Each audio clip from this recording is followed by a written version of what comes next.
Check, check, check. Check, check.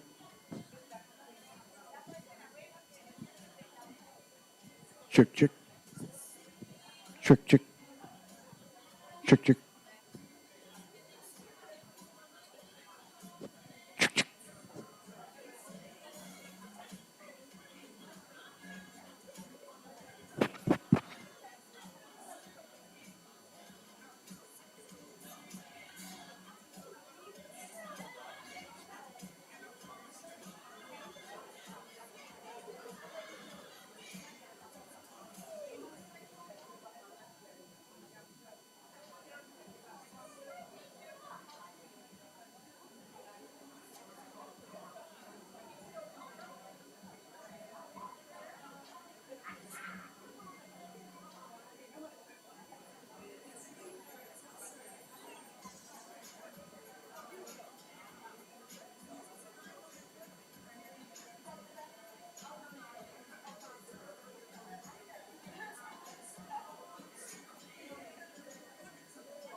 You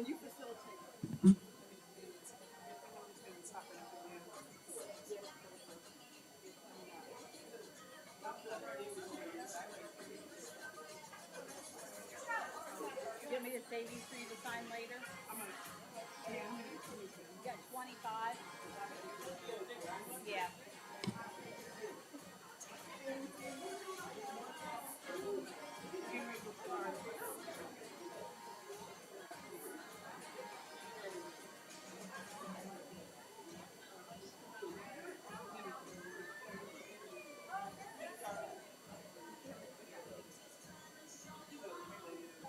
Yeah, we'll get you one. Iva, you need another pen. Your pen's not working. Iva's getting another one.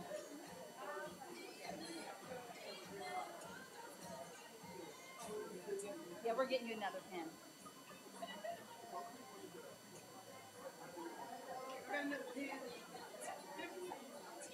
Can we borrow your pen for a few minutes? Oh, thank you. I would have been looking for it.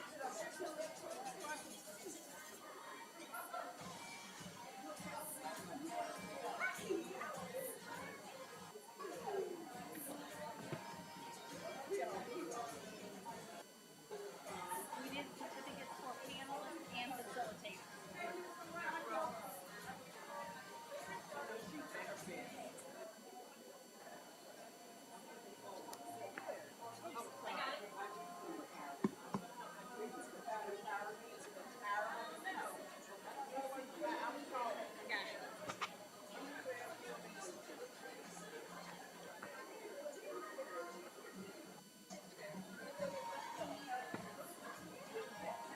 We got it down.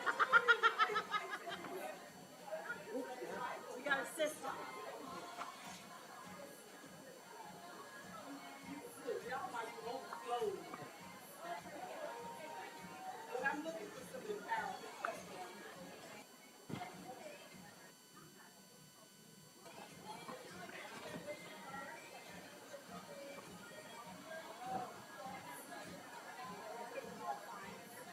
Chairman, you sign them? He already did. He already signed them. Okay. All right. Don't worry, we're going to get started. No, I just wanted to make sure there was nothing else you needed before we get started. Okay. And let's see, you've got a chair. Last one. The last one? Yep.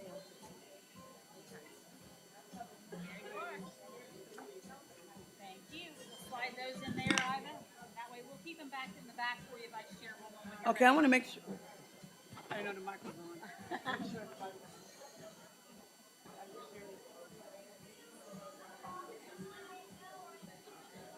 We brought 25 of those gifts, of those Okay, mugs. yes, So most- there should have been plenty. There should have been. You know, he also said they brought him, what's his name? Joe brought him down in the box, but some people were just coming in. Okay. To make sure I'll that find out where they put them. Yeah, because I want to make sure everybody gets theirs. Okay. I think they have, but We I don't brought see Kathy Gray. we brought a couple extra just in case. So we had 25.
open.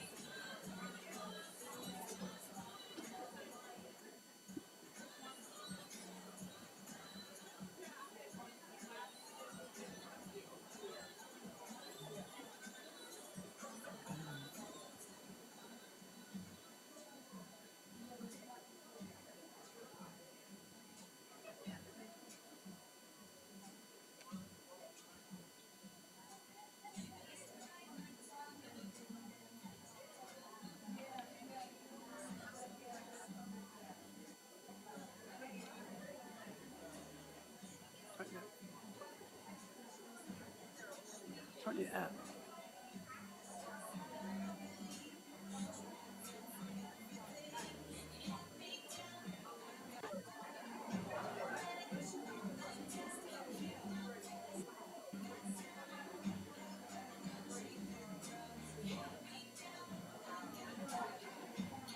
Start after the song.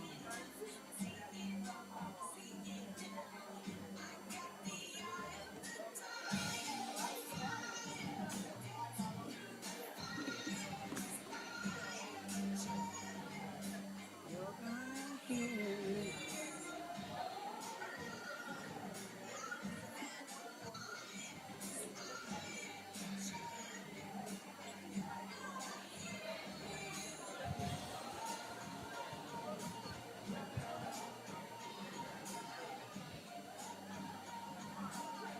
Oh, it's hot.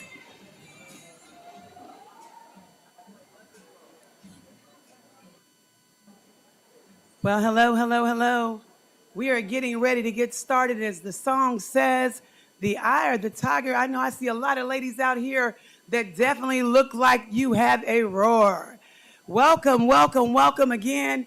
I am Veronica Jones, the host today for this amazing event, Women's Health Summit 2026, as it is our plan to have one every year. I also have the honor and privilege of serving as the Vice Chairwoman, County Commissioner at Large for the great Cumberland County in Fayetteville, North Carolina. We have a packed, wonderful service for you today when it comes to just education and awareness. So we are going to get started. Again, I want to welcome you all. If you have need just some housekeeping rules to start, bathrooms are out to the left door that's open, also to the right. And I'm just excited. I hope you guys are as excited as I am today to be here. We know the importance of women's health. It is important because our body is our holy temple to make sure that we take care of ourselves when it comes to spiritually, emotionally, and mentally. So I am just excited, like I said, to be here.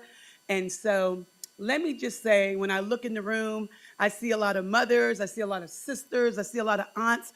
I'm an aunt myself, dedicating this wonderful event to my amazing mother, Ruby Lee Jones, that's living her best life in heaven, and my sister, because I said I'm going to talk from the heart. I had a whole big script, but I said, that's not where God is leading me to go.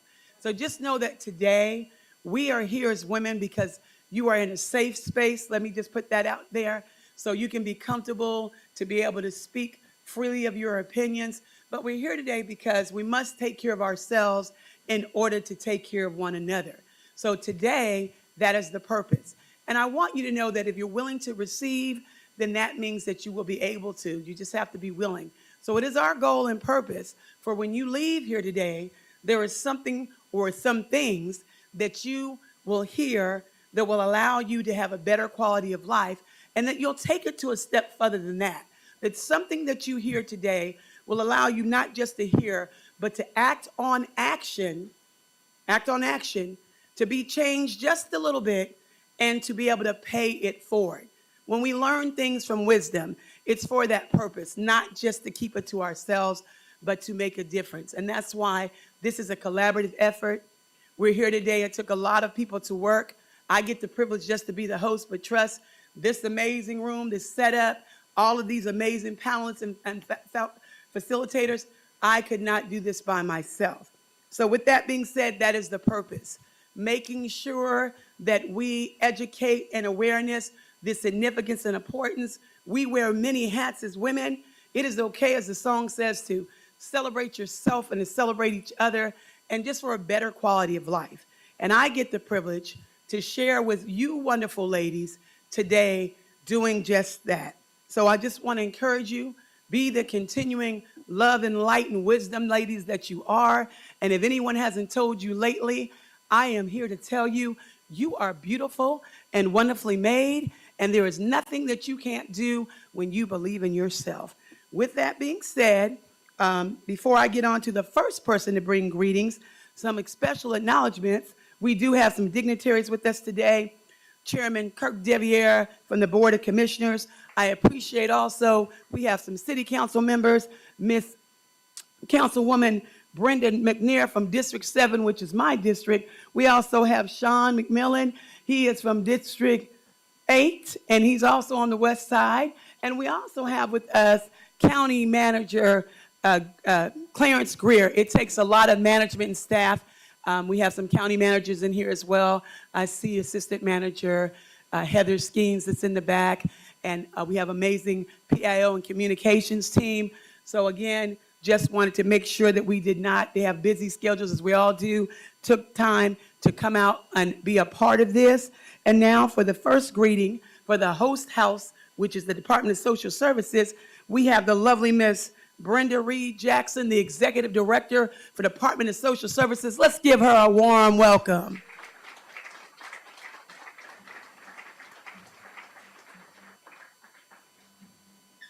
Thank you so much, Vice Chairwoman Jones, who also serves on our Social Services Board.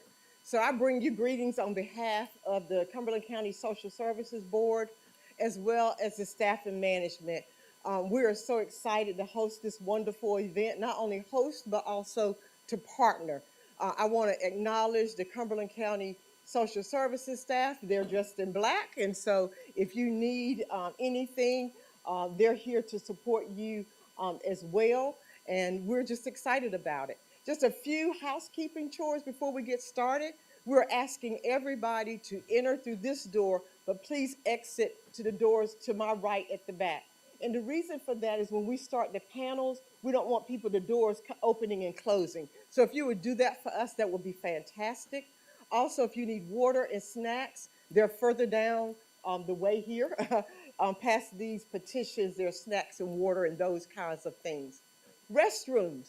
There are 2 restrooms. If you go out the doors to my right, you go out the doors, there's 2 restrooms, ladies and men there.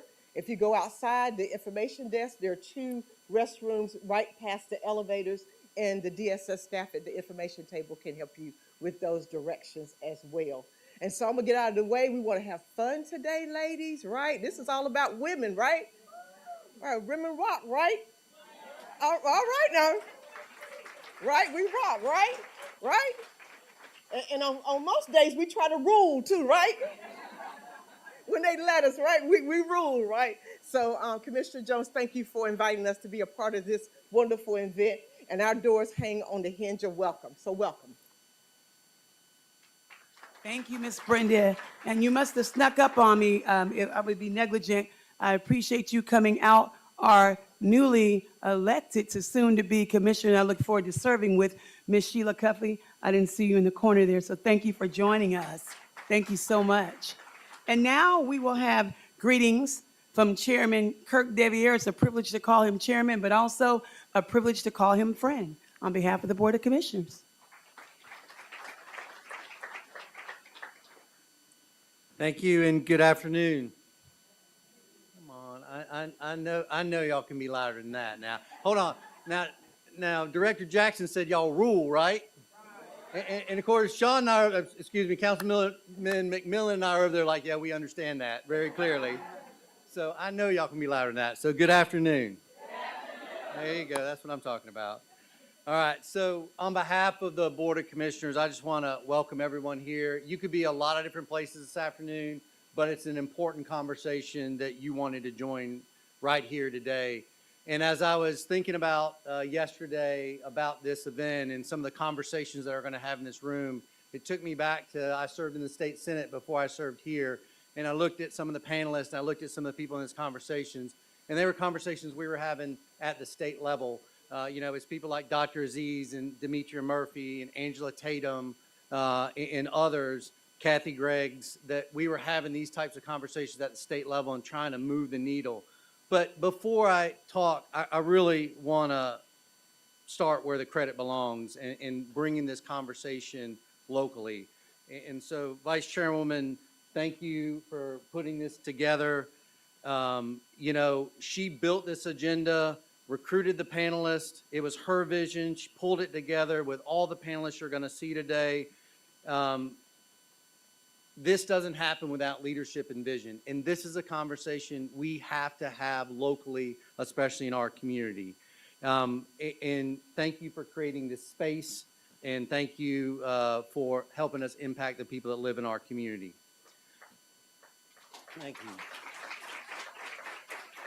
So, and here's why this board cares, your Board of Commissioners cares. You can measure a county in a lot of ways. You can measure it by tax base, job announcement, road miles, but the honest measure is whether a woman here can get what she needs, whether a mother can come home healthy, and whether a baby gets a fair shot and a fair start.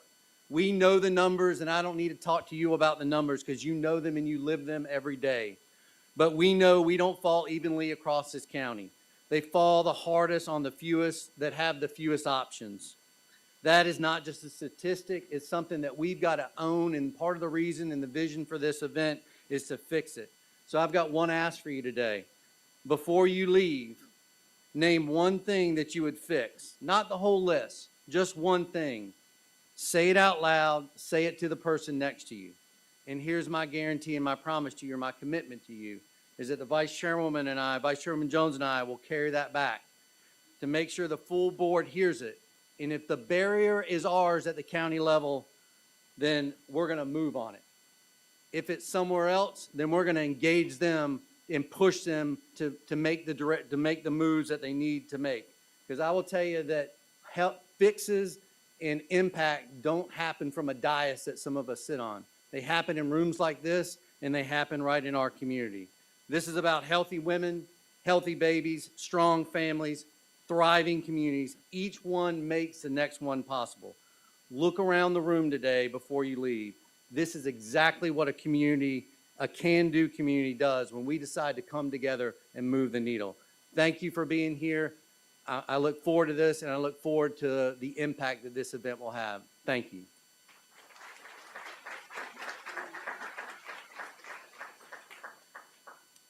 All right. And we have so many different bodies of government, and we love being able to communicate and collaborate with the city council because it truly does take a village. So now it is my pleasure to introduce Miss Brenda McNair. She is Councilwoman District 7, my district, here on behalf of the mayor as well as City Council of Fayetteville, North Carolina.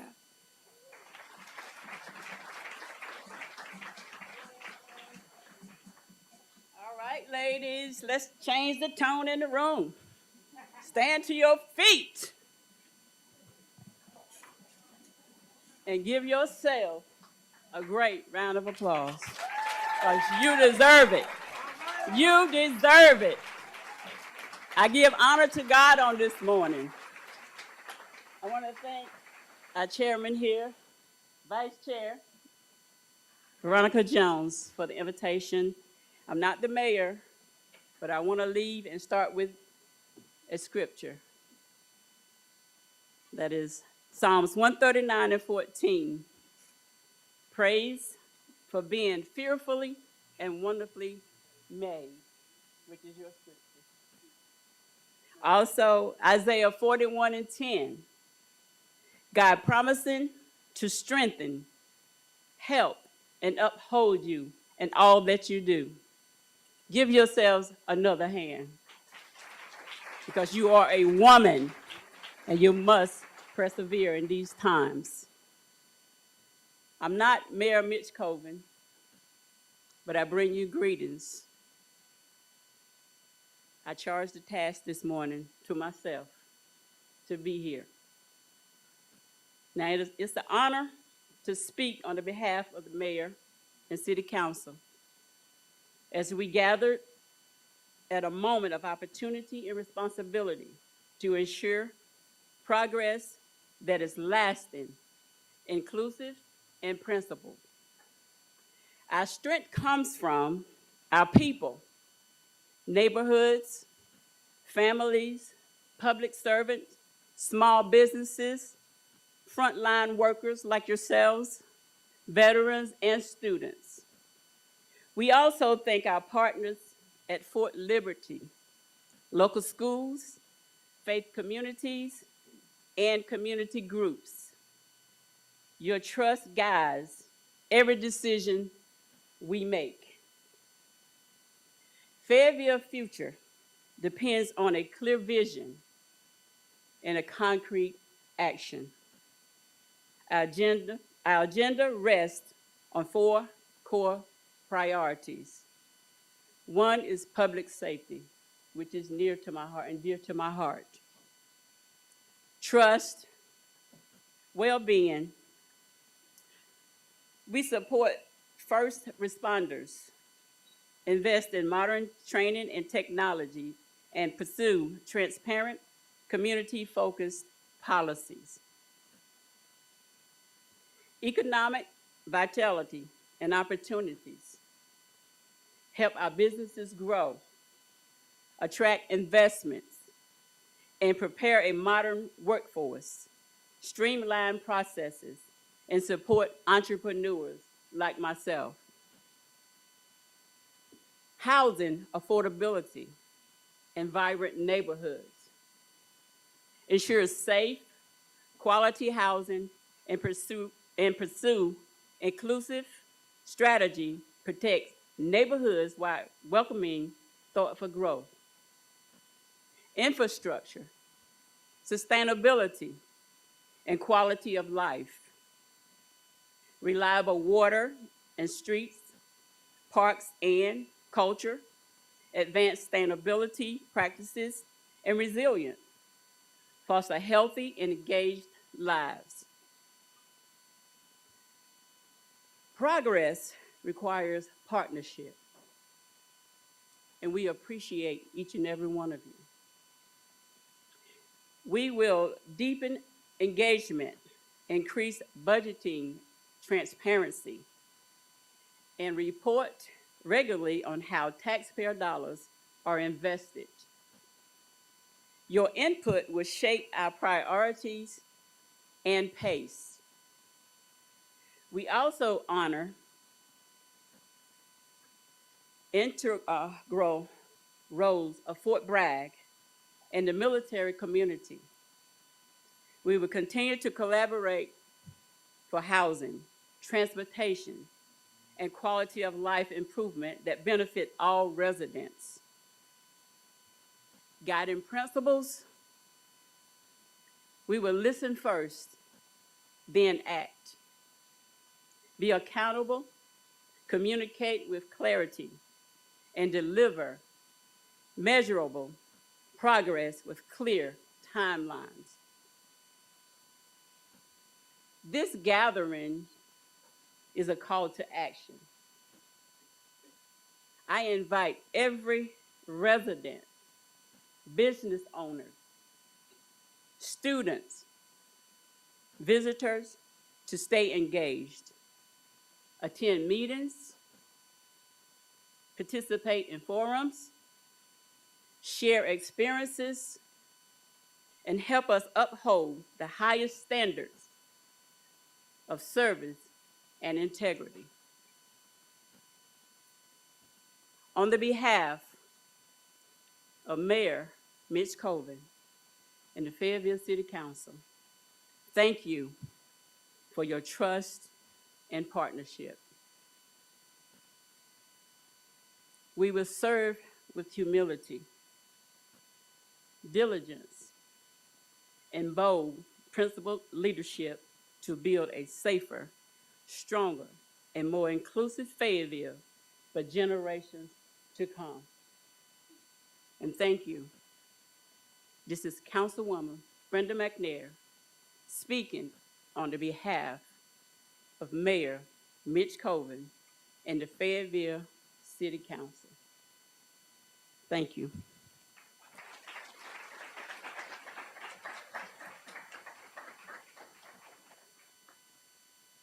Thank you, Councilwoman McNair. Let's give her another hand. I told you all that you would be dropped with jewels and wisdom. I don't know about you, but I was filled from that word. It's a pleasure to call her sister in Christ. If you didn't leave with nothing else, I know that that word should have moved someone like it moved me. And moving right along for greetings, we know we love the public library. At least I do. I love to read and write. My mom was a teacher for 36 years, and you get more than just reading from the library. So many amazing things that they do. So it's a pleasure at this time. We have Miss Harmon, and she serves as the Cumberland County Public Library Division Engagement Manager. She will be coming now to bring us greetings on such a wonderful place. Let's give her a round of applause.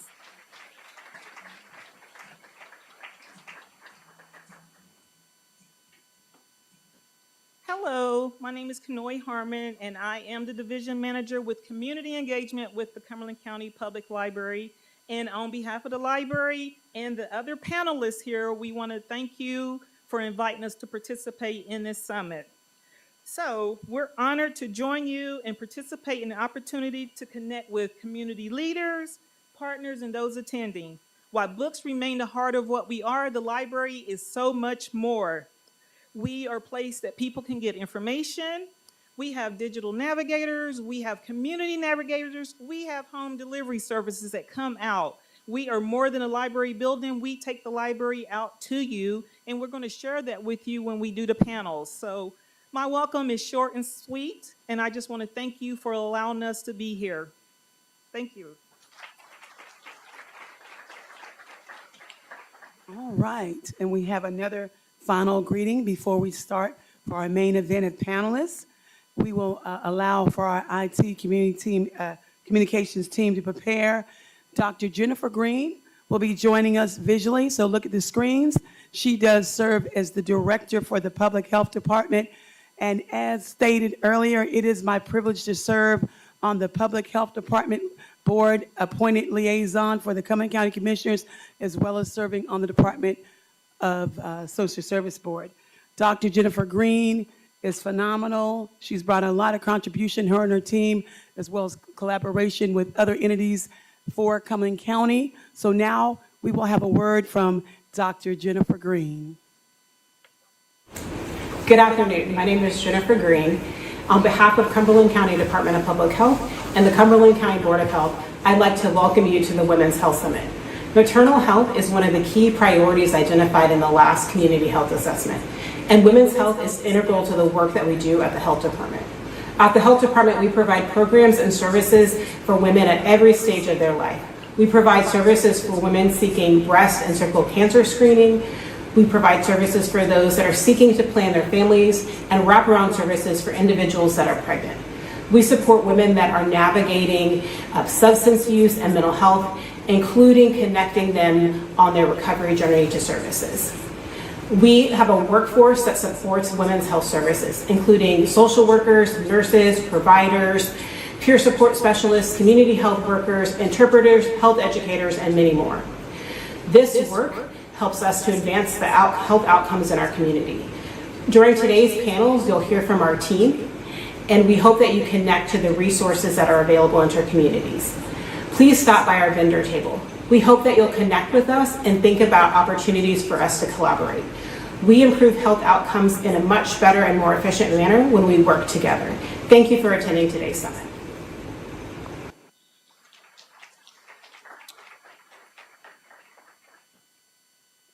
All right, all right. And before we get started on first panel, because as Brenda Jackson stated, we want to have a little bit of fun here, start things off so we can get energized. I know a lot of people came from lunch. So Miss Brenda, I see that lovely red purse back there. What is it? What is it? What is it? Are you coming with gifts? We all like a nice bag, ladies. Yes, we do. Come on, clap it up, clap it up. I know you're leaving that bag with me. All right, now, I see some Deltas in the house. Oh, I need a little bit more than that. Come on, Deltas. Come on, ladies. She's got a bag, and we know we ladies like a bag, don't we? Don't we? All right, and I know I like a good prize. What's in the bag? What's in the bag? Do we have goodies? Miss Brenda, what do we got in the bag today? We got goodies, you know. Right. Every woman in every pocketbook, you got something, right? All right, all right, all right. You got your lipstick in there, right? We got a little something different for you today. All right, come on, y'all. Can I hear a little bit of clap for this? Come on, ladies. Come on, come on. I get the pick. Y'all know I like gifts. All right. All right, all right. Do we have a Janet Colvin in the house? Calling once, I'm going to call again. Janet Colvin. Come on up, Janet. Come on up. Today is your blessing day. Let's give her a hand, ladies.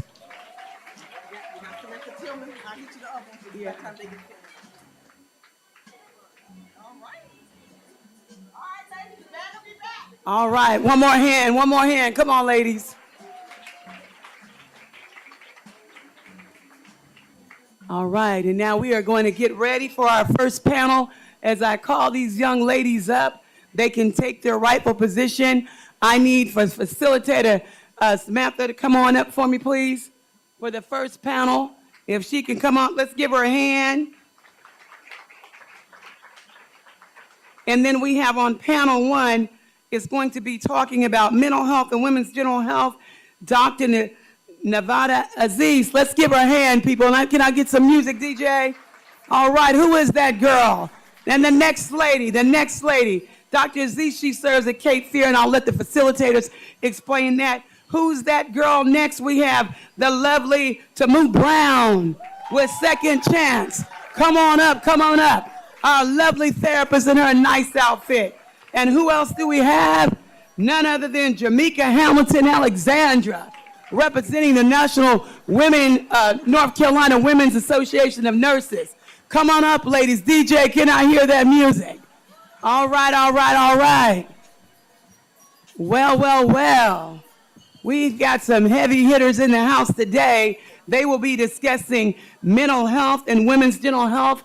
And at this time, I will turn things over to our facilitator so she can tell you a little bit about herself, and she will allow the panelists to do the same thing. All right, I'm turning over to you. All right, thank you, Ms. Jones. Good afternoon. I'm Samantha Tillman, and I am the Reproductive Health Education Specialist at the Health Department, so right across the parking lot. And today we are doing a panel about mental health and women's general health. So our goal today is to bridge the gap between systemic medical awareness and real community support. We're focusing on critical areas that touch our families deeply, like depression, anxiety, breast and cervical cancers, diabetes, and cardiovascular health. Before I let our distinguished panelists introduce themselves, please direct your attention to the main screens for a brief promotional highlight featuring our own Tamu Brown.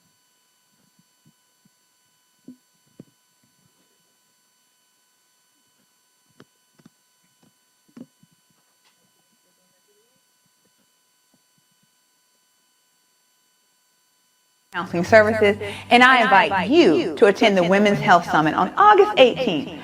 I will be on a panel discussing mental health and women's general health alongside panelists Dr. Naveed Aziz with Cape Fear Valley Medical Center and Jamaica Hamilton Alexander with the National Association of Nurses. Please join us on August 18th at the Cumberland County Department of Social Services. See you there.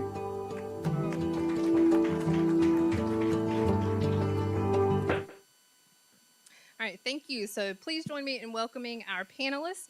We have Dr. Naveed Aziz, Tamu Brown, and Jamaica Alexander. So please, if you would introduce yourselves. Does this work? Okay.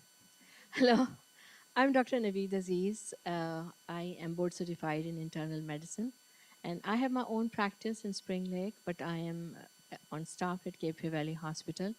I also have dual masters in business administration and health administration. And I'm a proud mother of two wonderful children.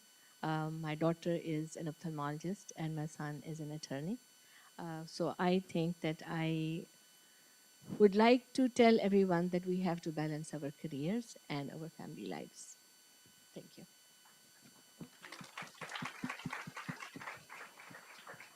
Hello, everyone. I am Tamu Brown. I am a licensed clinical social worker and MSW also, BSW and MSW. I work at Second Chance Counseling. Let me give a little background. I've always worked in the health sector. I was a foster parent. I adopted my children. I also served as a guardian ad litem. And now I've decided to work in the field that can help our community the best. So this is what I live for. This is the thing that I find the joy in. So I'm excited to be here, to be able to talk to women about the things that we need to improve ourselves and our community.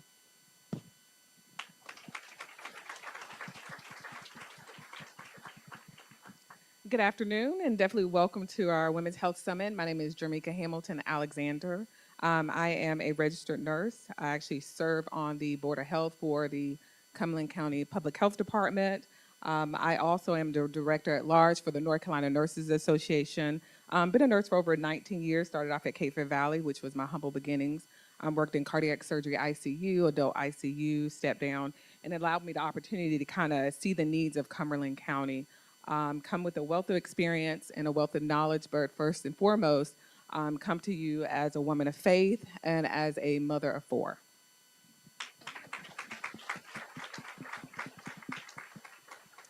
Thank you so much. So let's just get into it with some of these hard-hitting questions.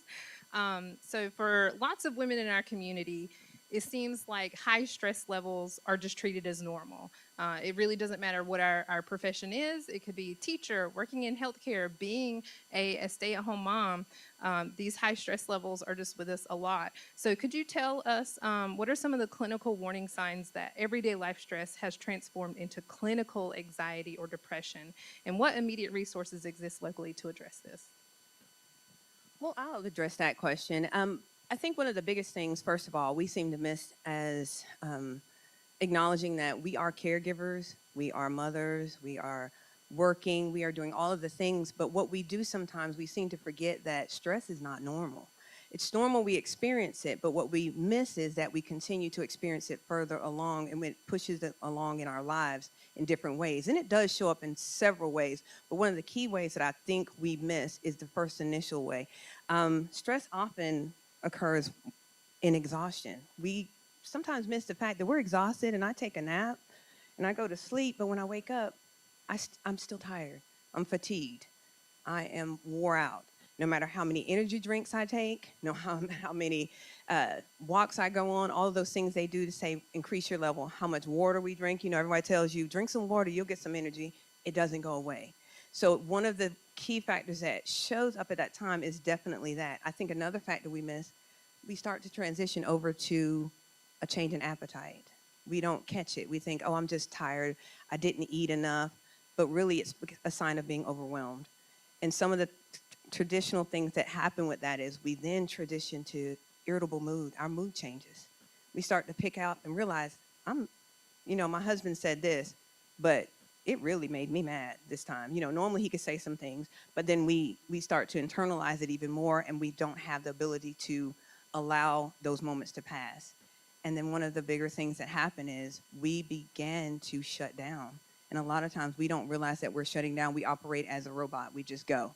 We go, go, go. We all know that. You just keep going. When in our communities, they tell us, keep going. It's a sign of strength. But really, it's not. When you're exhausted and you're pushing past that moment, that's not a sign of strength. We have the right as women to say, I am tired. And you have to feel okay to say that. We give each other the permission to say that. I'm exhausted. And asking for help and reaching in our communities with each other, our friends, whoever we have, to pull ourselves out of those spaces. Because if we don't, that's when anxiety and depression sets in. One of the things I want to add to is a lot of times we as women, we want to be super women. And I'm sure you guys have heard of that term before, right? Superwoman.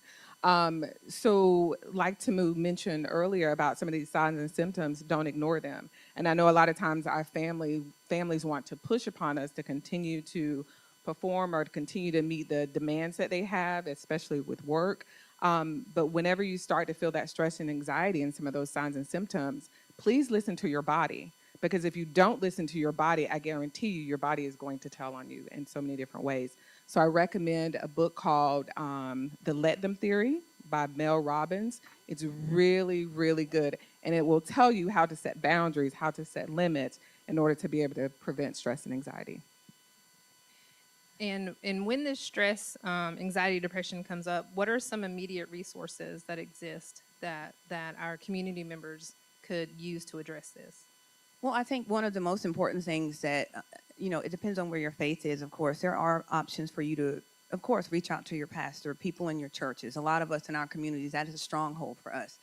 But within our churches, the saying is, it's okay to have Jesus and a therapist. It's okay. You find a therapist. And if you can't find that space to reach out to a therapist, reach out to someone you trust. In the community, there are options that are available to everyone. We have a multitude of therapists. We have a multitude of agencies in this area that can assist you. But the most important thing that you can do is be honest to yourself and not be afraid to reach out for that help. The stigma should not be there. So find someone in the community, remove that stigma for yourself. And I think I want to add a few more things. One thing is that sometimes anxiety and stress is important, because unless we have stress, we won't be able to perform well. That is what we think, right? So we have to have a certain amount of stress and a certain amount of anxiety in order to perform well and in order to go where we want to reach. But there is a time when we say, no, that's not what is normal.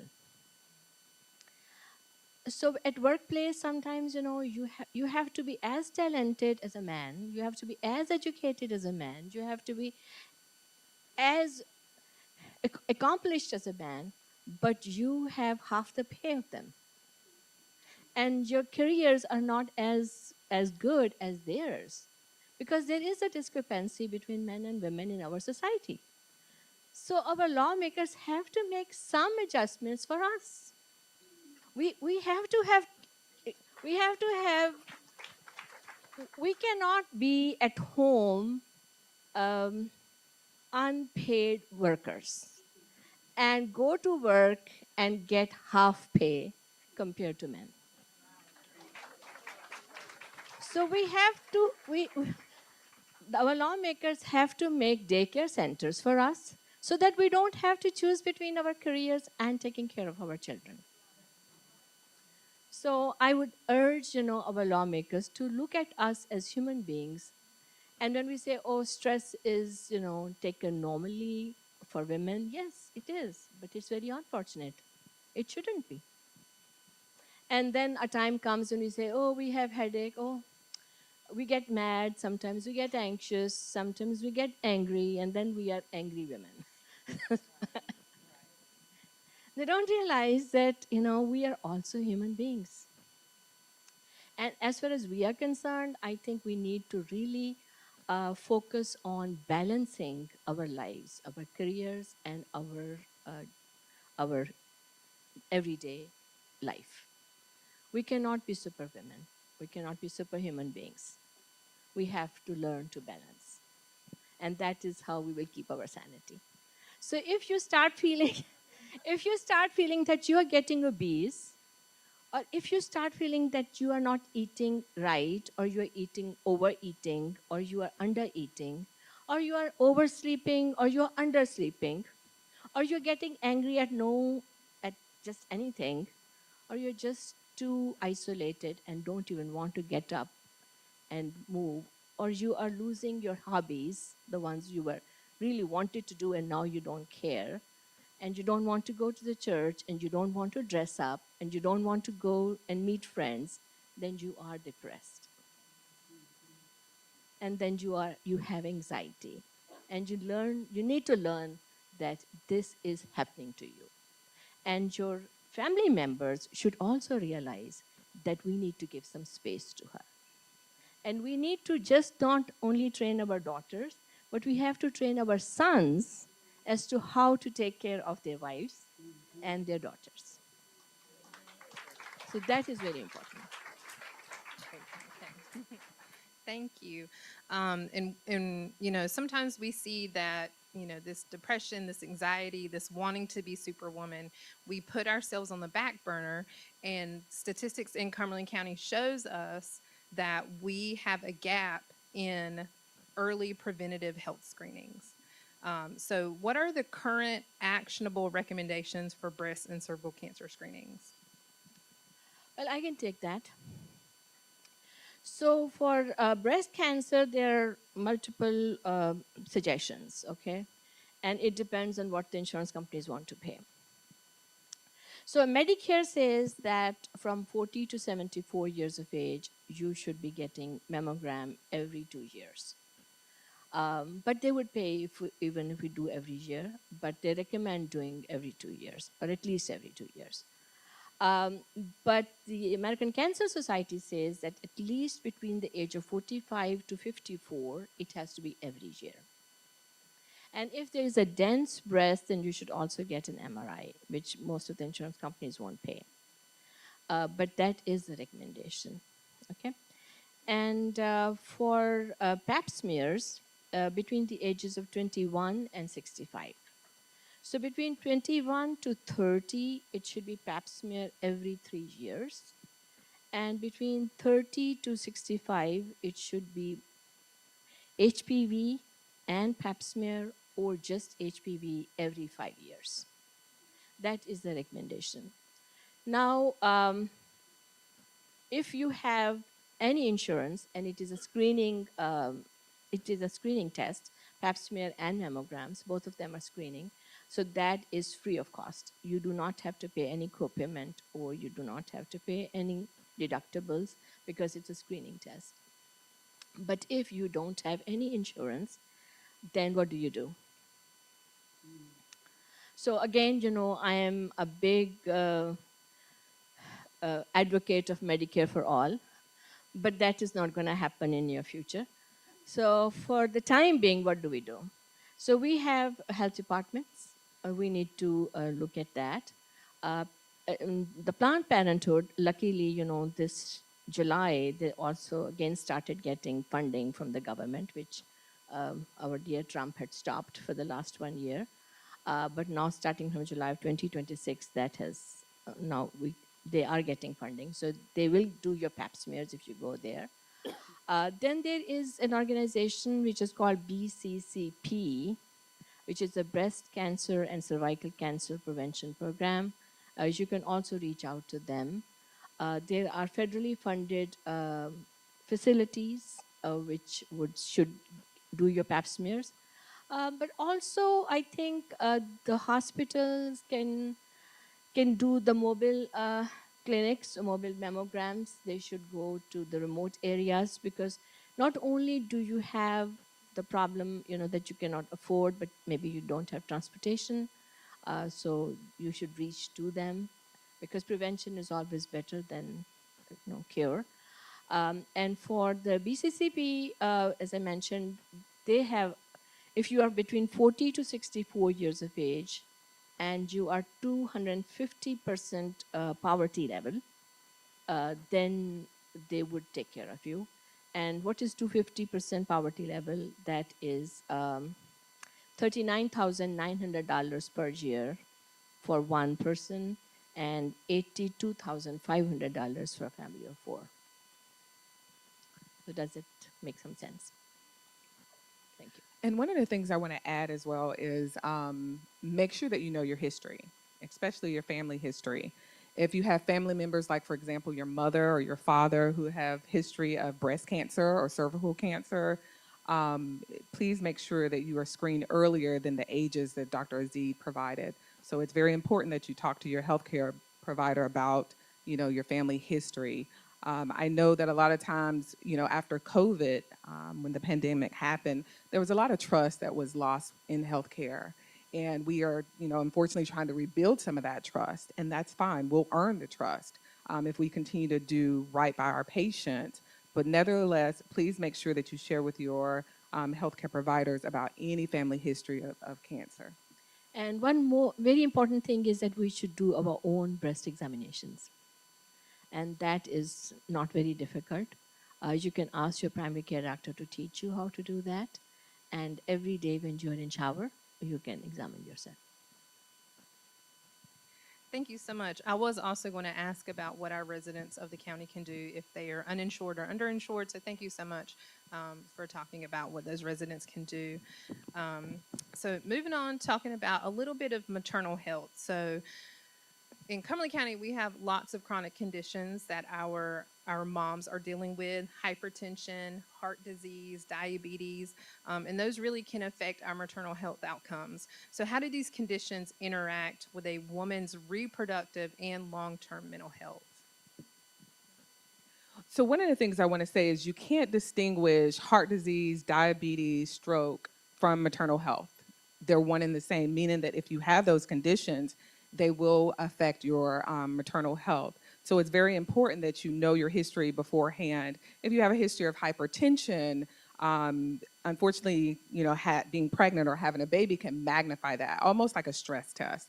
A stress test gives us a diagnostic to what's going on with the heart, what's going on with the cardiovascular system. Well, pregnancy can also do that, especially if you have history of very high blood pressure. It can also turn into preeclampsia. So knowing your numbers and making sure that you're communicating to your provider. If you're starting to have signs and symptoms like a headache, you're starting to have feelings of a lot of pressure, you're starting to have lower extremity swelling, that's important for your provider to know. So if you need to see a cardiologist for that, you're able to see someone related to your condition. And also diabetes.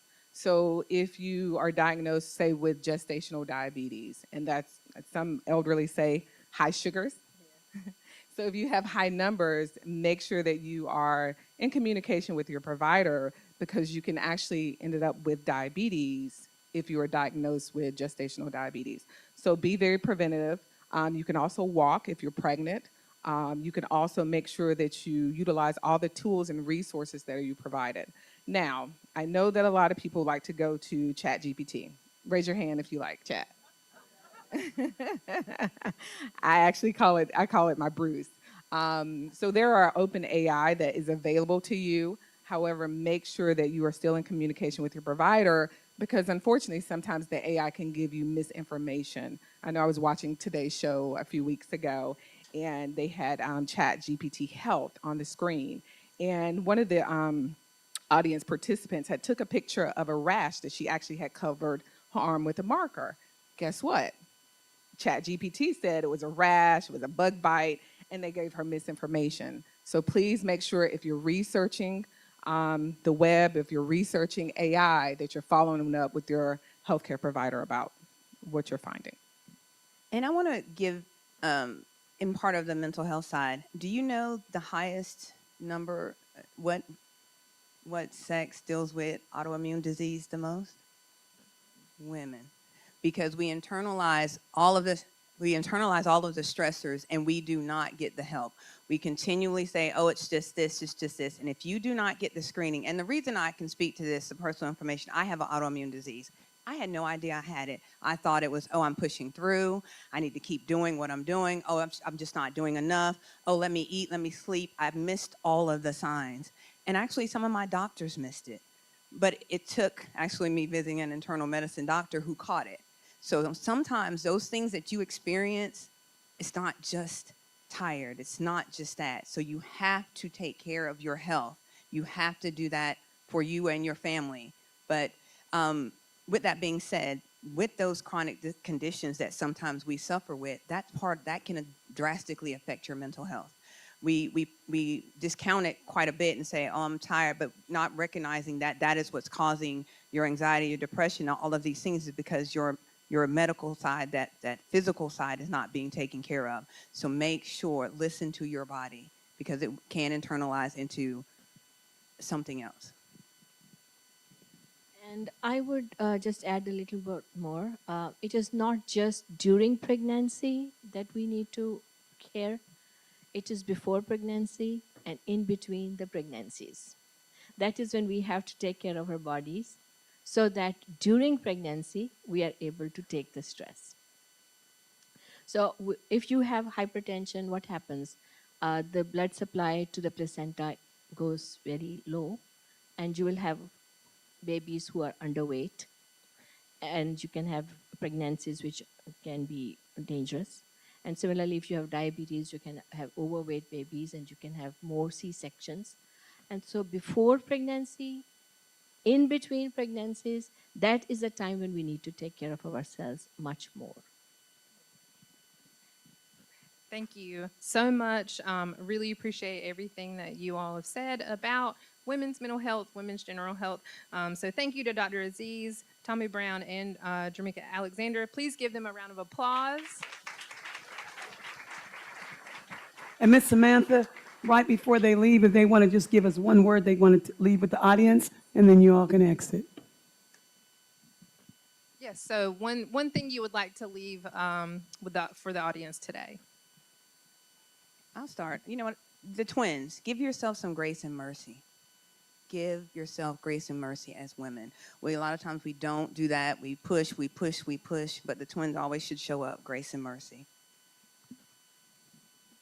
Take care of yourself first, and only then you'll be able to take care of your family. Also, being your own self-advocate doesn't mean you're being selfish. It just means that you are taking care of yourself. Thank you so much. All right. Thank you, ladies. Thank you so much. Come on, y'all. You all can do better than that. That was amazing. Yes, yes, yes. All right, I see my lovely friend with the red bag. You ladies know we like a good bag. Miss Brenda, what do you have for us now? All right, all right. You got another bag for me? Another gift, another gift? Come on, ladies, let's give it up. Let's give it up for Miss Brenda, the lady with the red bag. All right, all right. We told you we came to have some fun today and learn with wisdom at the same time. I am so excited. And let me just say before I pull a number, our amazing panel that just spoke about mental health and general health, each panel will provide 30 minutes with our lovely facilitators at the end. They will drop gems and jewels for you all. So let's give them a hand one more time. Woo-hoo! Yes, yes. And for our lovely facilitator as well. All right, I told you guys I like goodies. After this, yeah. All right. The lovely Miss Dr. Nevada Aziz. Yeah, all right. Yes, the panelist won. This girl is on fire, and as the song is going, we've got some other lovely ladies. They are definitely on fire, and they are coming to talk about maternity and health, infant health. Yes, indeed. Yes, indeed. Panel number 2, we have the lovely Tamara Morris, the Deputy Public Health Director. She's going to facilitate. All right, y'all, you guys can do better than that. Let's give her a hand. Panel 2, we've got some girls. They're definitely women that are on fire. We have the lovely Miss Dr. Lisette Michon representing First Health. Give her a hand, give her a hand. We also have registered nurse Beth Dempster in the house, patient care manager of labor and delivery, Cape Fear Valley Medical Center.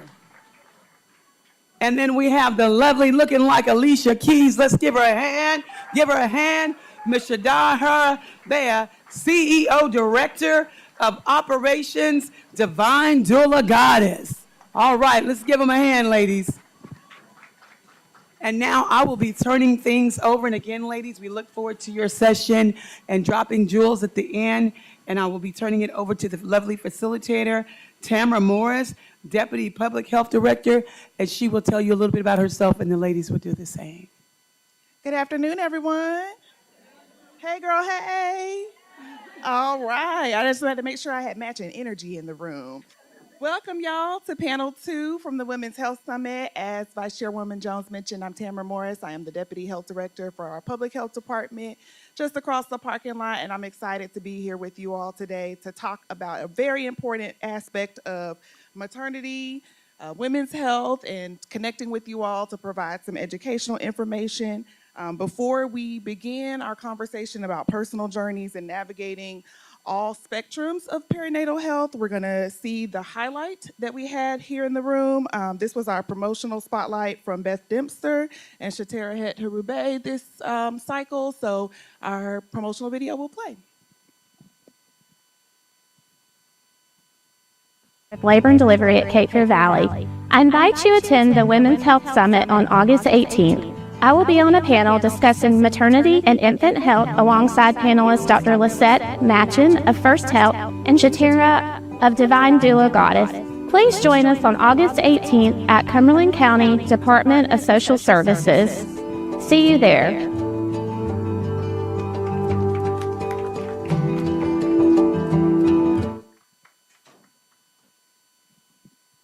Awesome. And so those highlights were played out to get you all here in the room today. And we will utilize that same method to share information following this promotional time for the Women's Health Summit, and hope to use those types of videos to promote for next year. But now let's turn our attention to the panelists and learn a little bit more about them in intros. And we'll start with Dr. Lisette Machin. She is an experienced OBGYN physician, and I'll let you tell the audience about your role and where you work. Good afternoon. Thank you for having me. It is an honor and a privilege to serve the women in this community and have so for 20 years. I am board certified in OBGYN as well as obesity medicine. I have been part of the First Health family for about 10 to 12 years in different roles, but currently work at First Health OBGYN, which was once Women's Place here in Valley Gate. I am a daughter, a mother, been a caregiver, have been a patient, and I'm a server of women. Thank you for having me. Next up, we have Ms. Beth Dempster, who's a nurse leader with extensive experience, who will tell you about her role in perinatal health. Thank you. My name is Beth Dempster. I'm the nurse manager at Cape Fear Valley Labor and Delivery. Okay, sorry. I'm the nurse manager in labor and delivery. I was born and raised here in Cumberland County and happy to be here serving at Cape Fear Valley for 26 years in labor and delivery. I am a wife, I have a daughter, and I'm very passionate about women's health and anything mother-baby. So thank you for having me here today. And last but not least, we have Ms. Shatira Herube, who is a maternal wellness agency expert. So tell us a little bit about your agency and what service you provide to community. Greetings. My name is Shatira Herube. I am the owner, the creatress, and director of operations of Divine Doula Goddess. We are a doula organization that provides community-based doula support, which is a range of services, prenatal support, postpartum support, of course, the bulk of labor and delivery. We also provide doula training as well, doula training and mentorship program, childbirth education classes, and other services as well. So I am a mother I've given birth to 9 children, and I have 8 living children. And so losing my son is kind of how I got into birth work, unintentionally or unaware. And I will say from his death, it kind of ushered the birth of something greater than me. And so this work is very sacred, it's holy, and it's God's work. And so any way that I can show up and support the community, I'm gonna show up, my team is gonna show up.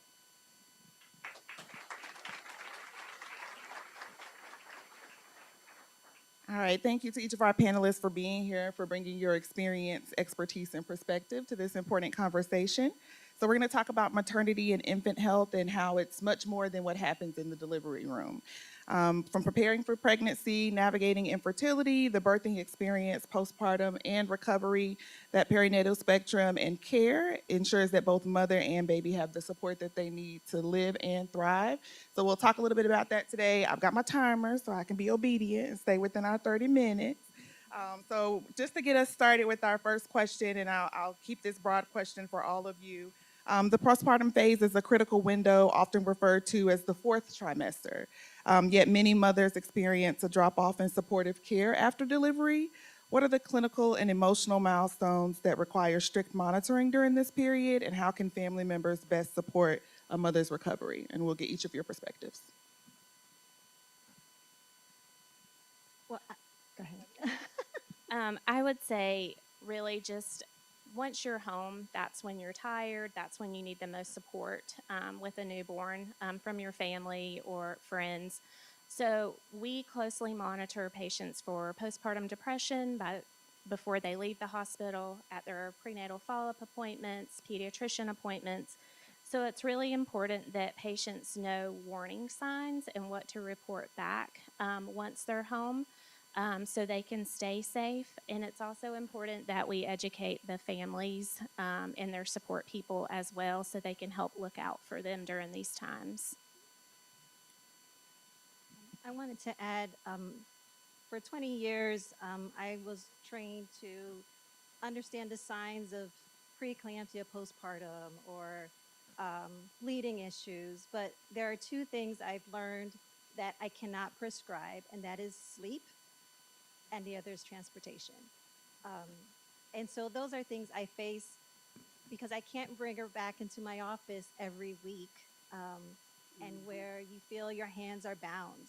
And that's where I think, as a community, as families, as outreach, where the most work can be done. As a medical provider, I can do my 15 to 20 minutes of work, but it's outside of that where your body is stressed beyond an understanding. It is going back through this physiologic process again of weight and sleep and deprivations and emotions. And if I can give every woman a prescription to get 24 hours of rest, I think she will be a superwoman and be able to do all the things she needs to do. So it is a community effort, and family, and her asking for the help that I feel the most impact I can provide is to identify her exhaustion, give it credit, and then help her find her resources.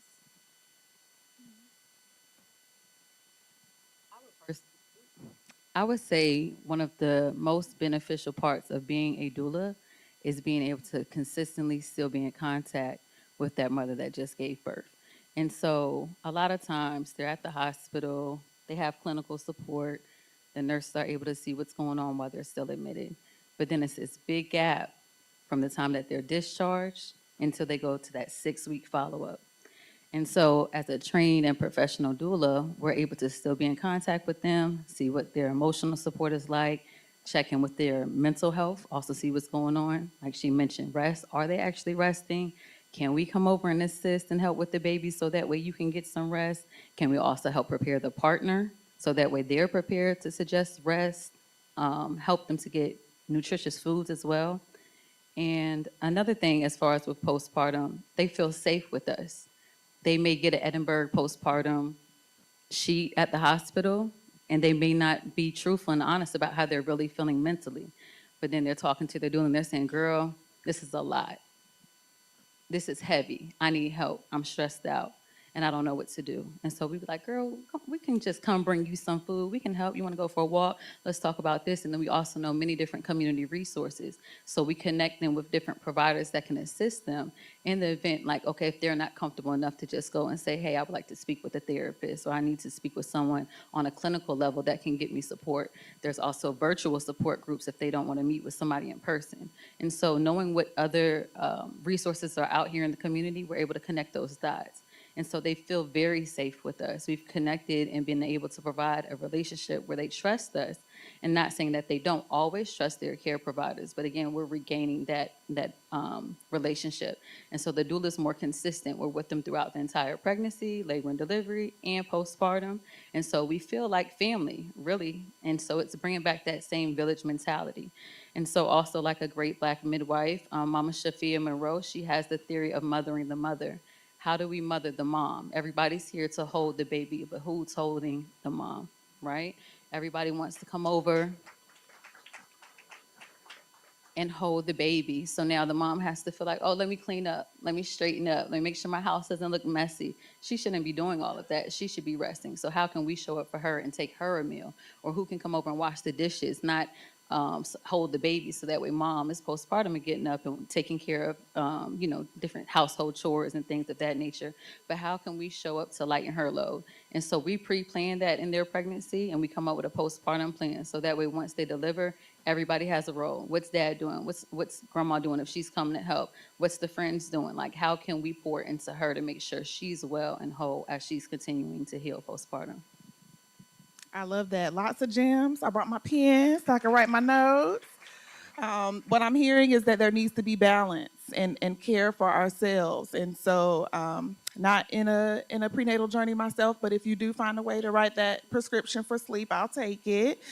As the expectant mothers are finding ways to balance and looking for clinical safety and personalized birthing plans and experiences, tell us how major regional hospital systems and clinical care can communicate and collaborate more effectively with community-based doulas for a more cohesive birthing environment, one that's respectful and keeps their maternal health at the forefront. And I'll start with you, Shatera. We are not here to replace any care provider. By definition, we offer non-medical support. We are not here to be the doctor. We're not here to take the place of the midwife, the nurse, anything like that. We are here to support that mom. And we're not their family or their friend or support system. We're professionals. And so we're showing up in the spaces to be able to support them in the way as one unit. We're all on the same team. How can we effectively work together in the best interest of this person? And that's what matters. And so being able to step into these spaces and be respected on the same level, no different or less than any other position that's within those institutions, the systems and hospital facilities. So that way they feel like, okay, I have my emotional support or I have my physical support here. And when they're stepping in the room, and most of the time they do not know the nursing staff. Maybe they've seen their provider a couple of visits, but they feel safe. We're not here to tell anyone what to do. We still want to make sure that the client is still well educated, prepared for birth, and anything that's within medical safety as well. We're not here to like go against anything that the doctor is saying, but how can we effectively work together? And so if we continue to have the approach like we are all together and collaborate, then I think it will actually produce, and even statistics show that the presence of a doula impacts a person with shorter labors, less cesarean rates, less medical interventions. Even recently, ACOG, which is the Academy of Obstetricians Gynecology College, had recently came out, and also studies show the importance of doula support inside of these. And we've all known this, right? But now they're also stepping up because this is what evidence is showing. This is what data is showing. And so it's vital for the doulas to be in the room. We're one and the same. So we'll hear from Ms. Dempster and Dr. Machen on the clinical perspective there. How can we collaborate more? Yeah, I definitely agree. There is a place for a doula in a labor room. The nursing staff, to your point, we don't have that relationship. It has to be built. It's a scary time being in the hospital, and the doula is there to provide more one-on-one labor support and just kind of emotional support, where we are there to medically intervene for the patient and the baby. And so they're able to give that time and build those relationships with the patients. I'd like to add that it's not just the labor room, but it's that prenatal visit. It's translating conditions, instructions, explaining and involving the patient in her understanding of care. It's also that postpartum time. I would love to call you and be like, hey, girl, I need help with her. You know, she's not understanding that her blood pressures are really high. Maybe we can get her cuff and get her visits or medications. So it's me as a healthcare provider in being trained, saying, you know, I'm humble and I need your help. I'm putting that ego aside because it really, in the end, is the woman in front of you. It's her family, it's her child, that I'm charged with making sure that she's okay. And so that's employing my nurse midwives, my nurses, my doulas. So it is a journey together. I think as medical professionals, sometimes an intrusive question seems intrusive, but all it is keeping us humble and learners. And I think we just have to check that sometimes for ourselves. I agree. Is it? My niece says that's clock it. That's T. Okay, all right, that's T. So we've got a way to balance it, a way to collaborate and communicate with one another, and we've wanted this conversation to definitely be informative and carry us forward, so that we know what questions to ask, what things to bring up, how to identify when there's another resource available or an advocate that can help a woman when she's within that space. So, as a final question for you all, tell us what you think is the one thing that we can take to make sure that a mother doesn't fall through the cracks, that she has that safety net. What's the one recommendation that you have that ensures a seamless handoff? It's a loaded question, I know. Talk to her. Listen to her. She will tell you how she feels. And if you know that maybe you can kind of feel the energy and you know that maybe something's wrong or she's saying, yeah, I got it, and she really doesn't, just step in. Like sometimes we have to just show up, not, oh, call me when you need me. If you need something, just show up the same way you want somebody to show up for you. And so, like, when I call my clients my sisters, and what I want for myself is what I want for my sisters. And so I treat people like we are just, I'm in this person's life for a reason. And so if there's anything that I can do to help improve their overall well-being, I'm going to do it and I'm going to show up. And like they were mentioning with mental health, of course, we still have to stay within our limits, and stay professional. But also as a woman, we know what we need as a woman, right? So just making sure that we're showing up in the ways that they need us and not the way that we think that we're actually doing something.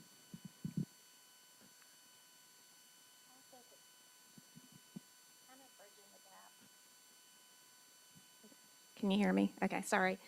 When the patient leaves, I think just education is important, making sure they have the resources they need, because that first 6 weeks postpartum is such an important part.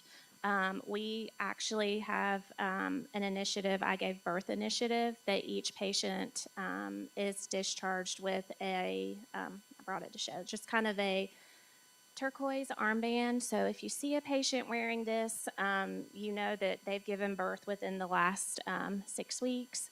And then there's that time where we worry about, hypertension, seizures, postpartum bleeding, those kinds of things. So it's about partnering with the community, EMS, the emergency room, other places. If you see a patient that's unresponsive, and you see that armband, and they have just had a baby. So it's important for the community to kind of partner and know what these risk factors are for our patients once they're discharged. And Dr. Machen, final thought?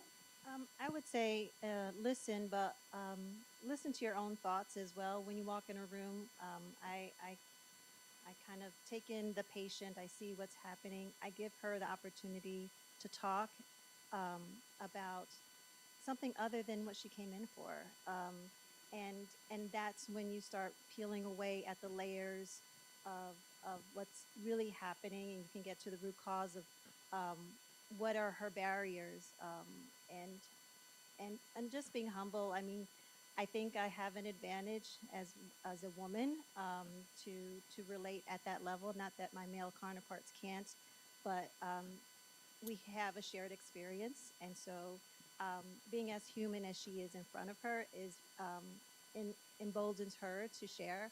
And so being as human as the person in front of you is really important. So um, I think just remembering we all kind of do the same thing every day, and in the end, we all end up the same. And just put it out there for her that I understand you. I love that. We all understand too. Yes. Can I add something? And so I would also like to add, know what resources are in your community. Like if they need food, right? They're not gonna just, always communicate that with their provider at the hospital. I don't have food, or I don't know how my light bill is gonna get paid on Friday. I just had a baby. And so we may also know different like social determinants of health that they may be facing. And so we can help them be connected if they do need diapers, or if they do need transportation, childcare, food, help with their light bill. We send them to DSS. We send them to the health department. Like we can send them to, if they need lactation support, we can send them to Mama's Village or to Latch, Mother's Helper, the Breastfeeding Coalition. If something's going on with their mental health, where are we going to refer them? If something's going on postpartum, there's another organization. Like you have to know who to connect these people to that actually do the work. Or even like if I know somebody needs something, I'd be like, hey, I have a mom, she needs some clothes. I may even make a post on Facebook and say, hey, mom had a preemie, who's got some preemie clothes at 0 to 3 months, and the community will actually show up. So build those relations within your community too. Faith-based organizations, other support groups, other businesses, know who's doing what so that way you can show up for them if they can't do it for themselves. Thank y'all. A big round of applause for our panelists here. We're going to turn it back over to Vice Chairwoman Jones and head us into our conversation about systems to keep everyone connected. Thank you. All right. Thank you so much. Let's give him one more clap hand, please. We are right on target. It is 2:30. What we would ask you ladies to do now, our next panel doesn't start until 10 minutes. We want you all to have the opportunity. We do have light snacks in the back, so get up, stretch. Great time to take a break, get to know someone. We have vendors on the other side, and we're going to resume back again. It's 2:30 now, 2:40. We've got some powerful, packed panels coming up to talk about social justice issues, policies, and resources. So I want you all to get up, take a resource. Don't leave us. We got some more gift cards in that red bag to give out, but just take the opportunity. Please get yourself some snacks in the back. Look at our vendors. We're just going to take a quick bathroom break and resume back at 2:40. And check out the vendors, like I said. Enjoy the music. And don't leave us yet. We do have some more gift cards and some amazing panels. We will resume at 2:40.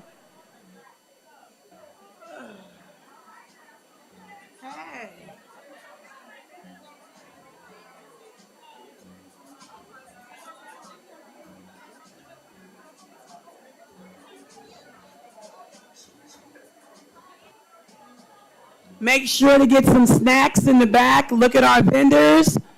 And make sure to resume at 2:40, ladies, with more gifts and great information.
We run the world. All right, all right. We are back. We are back. Continue the music, DJ. I see some ladies still coming back to their seats. Thank you so much. Let's give a round of applause, like I said, to yourselves as well as to the first three panels that came before us. It's been an exciting day so far. We still have many wisdom and drop some jewels that you all will take with you. Yes, yes. We are going to be preparing for our panel number 3, which is going to be talking about healthcare policies as well as systematic changes. And I will be facilitating that particular panel. And we want to send our apologies and prayers, Miss Senator Natalie Murdoch. She had a medical emergency, and as we're here talking today about health, let's make sure that we all keep her uplifted in prayer, because she definitely wanted to be here, as that was our intention. But as we know, that is the purpose of this women's health. Suddenly things may occur when we have no control of that. So with that being said, I want to go ahead and welcome, Brenda, listen, I forgot. They said, wait a minute, where's the red back? Drop that music, Mike, and we are going to have another gift from the bag. Come on, ladies, can you clap it up, clap it up?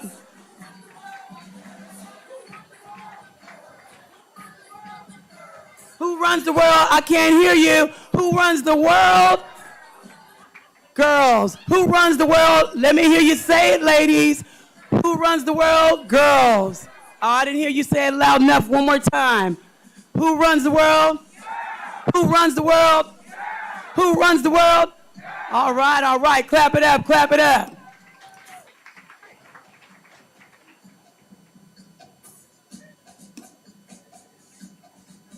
If she is still here, I don't want to mess it up.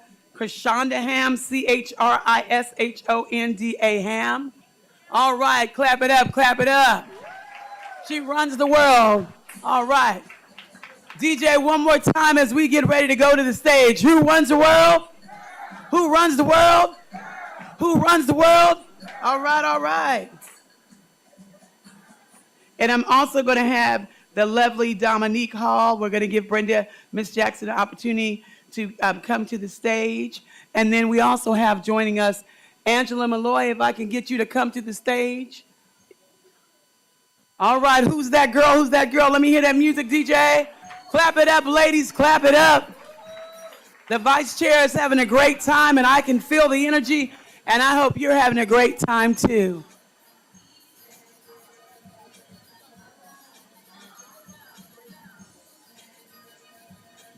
And we do have, again, like I stated, we have the lovely Dominique Hall, and she does serve as our Human Resources Officer and Director for Cumberland County.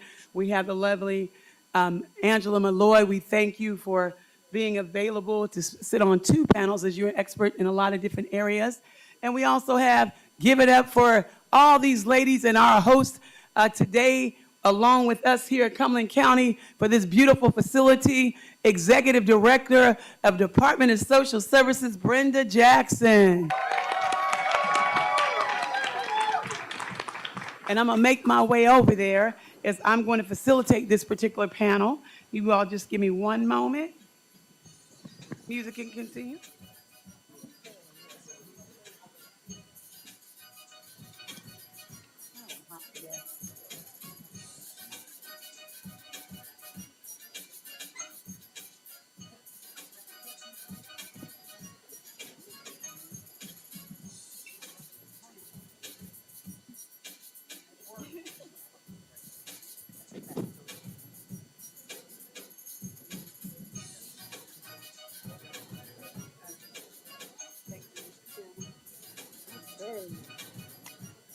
So much.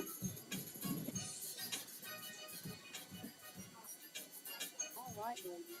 What am I doing? Okay. Can you all hear me now? Okay. Let's give them one more hand. I'm hot today. I can go into menopause. Good thing I'm at a women's health summit, right? Okay. Well, ladies, as we know, you all know who I am, your vice chairwoman, County Commissioner at Large, and I have the lovely Dominique Hall. She's going to tell you about herself, as well as Brenda Jackson, as well as the lovely Miss Angela Malloy. But before they tell you something about themselves, I'm going to ask each and every one of you, can each of you, well, when you tell yourselves something about us at the end, I want you to make sure to tell us one cool thing about yourselves. So we'll start with you, Dominique. Good afternoon, everyone. My name is Dominique Hall, and I am the Chief Human Resources Officer for Cumberland County. I am a Georgia born and raised to the core woman, and I've been here, I moved here about 4 years ago, so my team says that I'm a Carolina girl now, and I'm accepting it, and I'm loving it, and I'm so glad to get to know the community and get to know each and every one of you all, so thank you for the invite today. You're welcome. And what's one cool thing about you that we might not know? Ooh. That I am a jack of all trades. I can bake, I can cook, I can paint, I can play softball, just everything. May not be a master of all of them, but I can do it. All right. And now we are going to move on to Miss Brenda Jackson. Good afternoon, everyone, and welcome to 1225. 1225 in the house. So in case you didn't know, that's our address. So I'm Brenda Jackson. I have the absolute pleasure of being the Director of Social Service here for 18 years. I've been in social services and human services 40 years this year.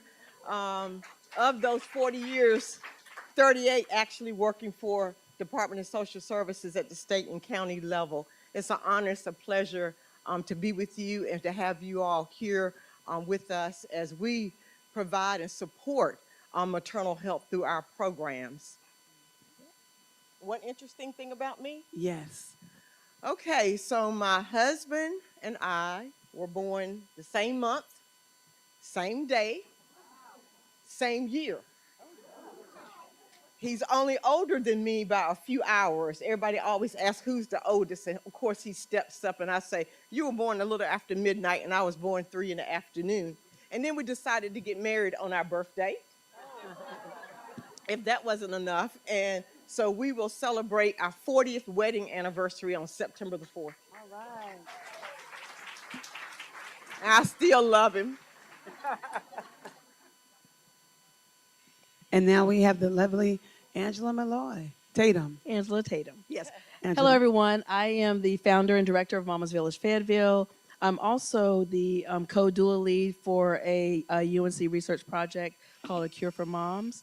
I am excited about everyone being here. Like as Commissioner Jones said, this was a long time coming.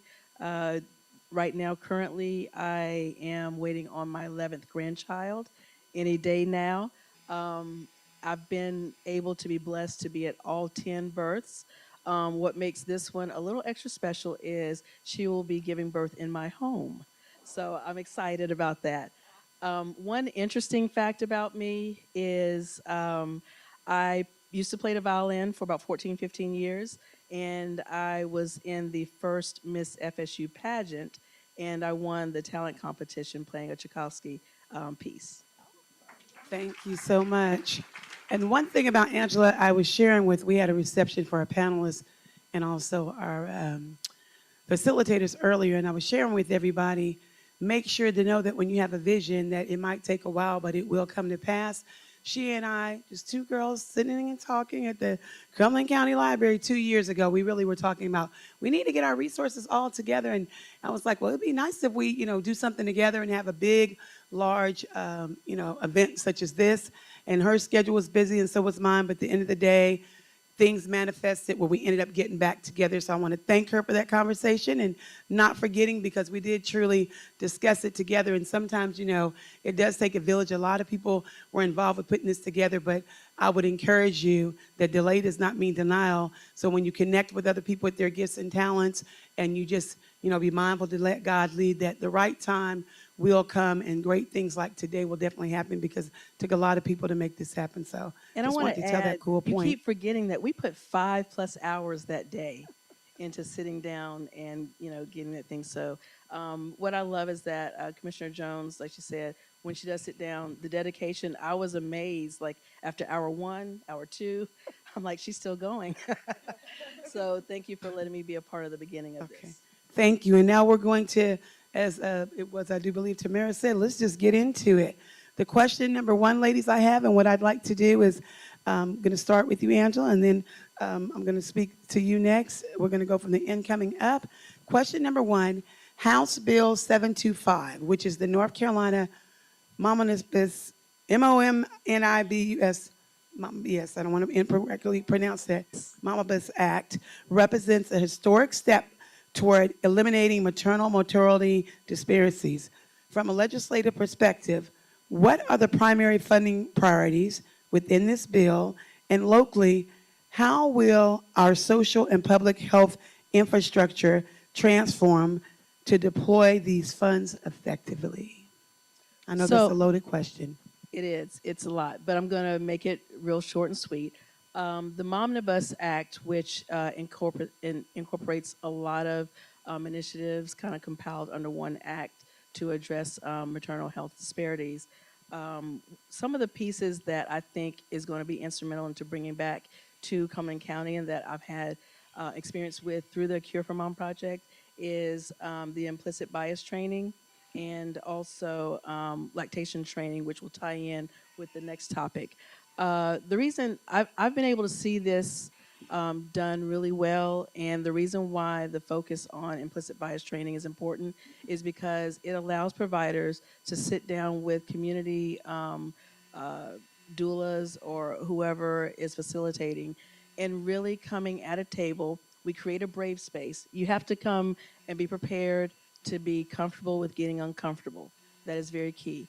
But I have seen in communities where we were told that it was going to be our most challenging to incorporate these implicit bias trainings in, and they turned out to be one of our best communities.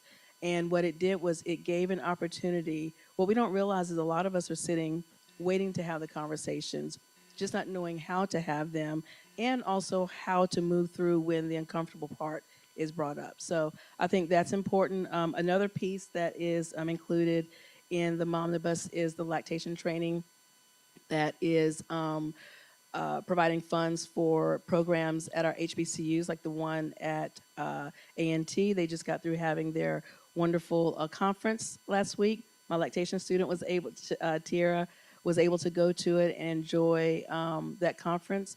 But one thing I do want to add is even though we have lactation programs in our colleges, especially at our HBCUs, we do also have Pathway 3, which is a community-based lactation training. I do have a program as well as others, so we want to make sure that we're funding those. But those are going to be some things that will be instrumental in, especially here locally, that we can enact in policy. Thank you so much. And now we would like your input, Ms. Brenda Jackson, as well as if you can talk a little bit about how it's being impacted on the Medicaid side of things when it comes to legislative and also Medicare. So if you can give us some input, since we are discussing policies and procedures and that of how it does affect the legislative, but definitely impacts us here on the local level.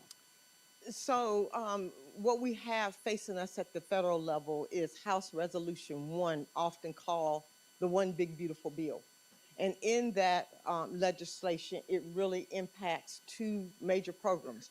Our Medicaid program, and for Medicaid, we actually provide Medicaid for pregnant women, Medicaid for infant children, and just general Medicaid services. 80% of the children that are born at Cape Fear Valley Hospital receive Medicaid. And Medicaid pays that expense and for those healthcare service. So, you know, our services at social services are not direct maternal health, but more of a provider agency of services through our Medicaid. With the One Big Beautiful Bill, what we're going to be seeing is incrementally, we're going to see a major change in Medicaid services and who is eligible. There are going to be work requirements tied to receiving Medicaid benefits. And what we're starting to see trends, that's at the federal level, that's going to trickle down to us at the county level. But what we're also seeing across the country in state legislatures is also limiting what can be purchased, what can be paid for with our SNAP program. So SNAP is commonly known as the food stamp program. That's not really what it is anymore. It's a nutritional program, but people know it as food stamps. So the SNAP program / food stamp program is also impacted by House Resolution 1 at the federal level, meaning that many individuals, mothers, children will not be able to receive those important food and nutrition that they need. It also may impact our WIC program that's administered by our public health department. That is a SNAP program as well. And so what we're going to see is two things happen with this legislation. You're going to gradually see individuals no longer being eligible, and it's going to happen over 2 or 3 years. The work requirements will be coming into effect in October, and that means less people are going to be eligible for services. And the same thing with your SNAP program. You know, you're going to start seeing maybe they're not covering vaccinations. They may not be covering sugary drinks and those kinds of things. And so we're really concerned. And so we just encourage you to stay tuned, stay abreast of what's happening, because again, it's going to happen incrementally. And we're going to wake up 2 or 3 years from now and say, why aren't these mothers and children eligible for Medicaid and SNAP benefits? And thank you both. And now I'm going to move on to question number 2, which we're going to pick up and start with you, Dominique. And the question is, the Family Medical Leave Act provides a baseline protection, but working mothers frequently face financial instability during unpaid leave. How are current county human resources policies, and pretty much like other areas with workers, innovating to support maternal wellness, and what legislative pathways exist to expand paid family leave options across North Carolina? Thank you. I think the first thing that we have to do is acknowledge that FMLA was built for, it's very important protection, but it was built for job protection, not income replacement. And a lot of working families, they have 12 weeks of protected leave, but that doesn't mean that they can necessarily afford to take 12 weeks off. That means we have to look at our entire ecosystem of benefits that we have. And at Cumberland County, we have amazing benefits. Shameless plug, I'm sorry. But if you're looking for a great career, please come and see me. I have my talent acquisition person, Supervisor Amanda, in the crowd as well. She will give you the information you need. But we have amazing benefits at Cumberland County. So I had to plug that in. I'm an HR. But we have sick and vacation leave, your donated and shared leave. You have to look at your flexible scheduling if it's operational feasible. EAP, which is Employee Assistance Program that has counseling, free counseling for employees, wellness resources, health benefits that we have, and making it incorporate with the return to work practices that we have as well. Right now, in North Carolina, there are some conversations going on, and they have inactive legislature, where certain eligible state full-time employees are being able to receive 12 weeks of paid leave.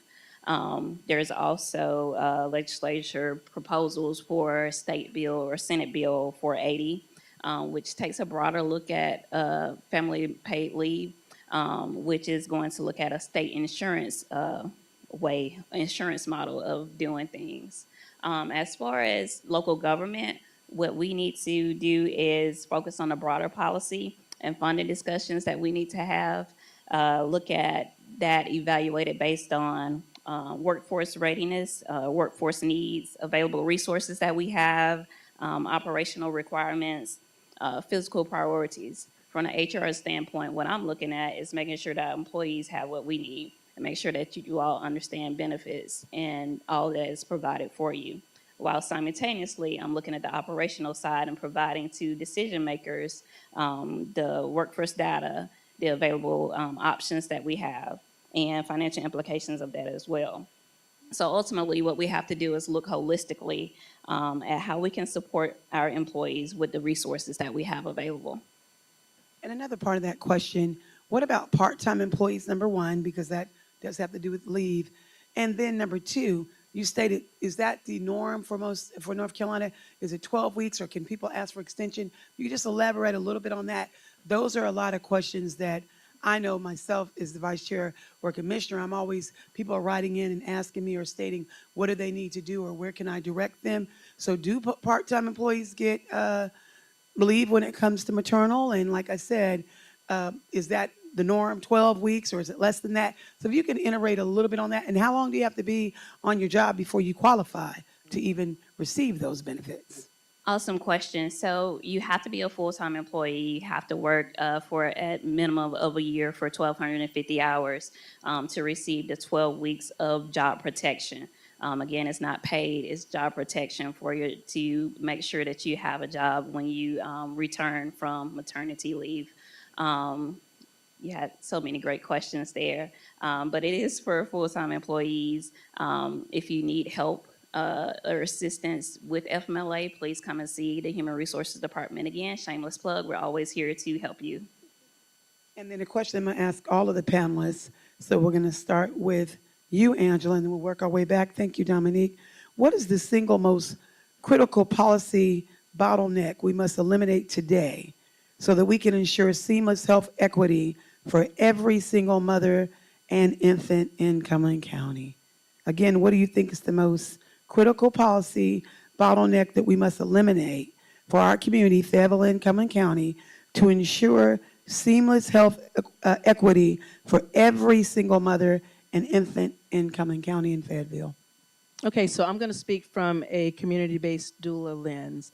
One of the policies that I want to see that can be changed for supporting our mothers is to have a standardized hospital policy that centers our doulas and makes sure that it's equitable.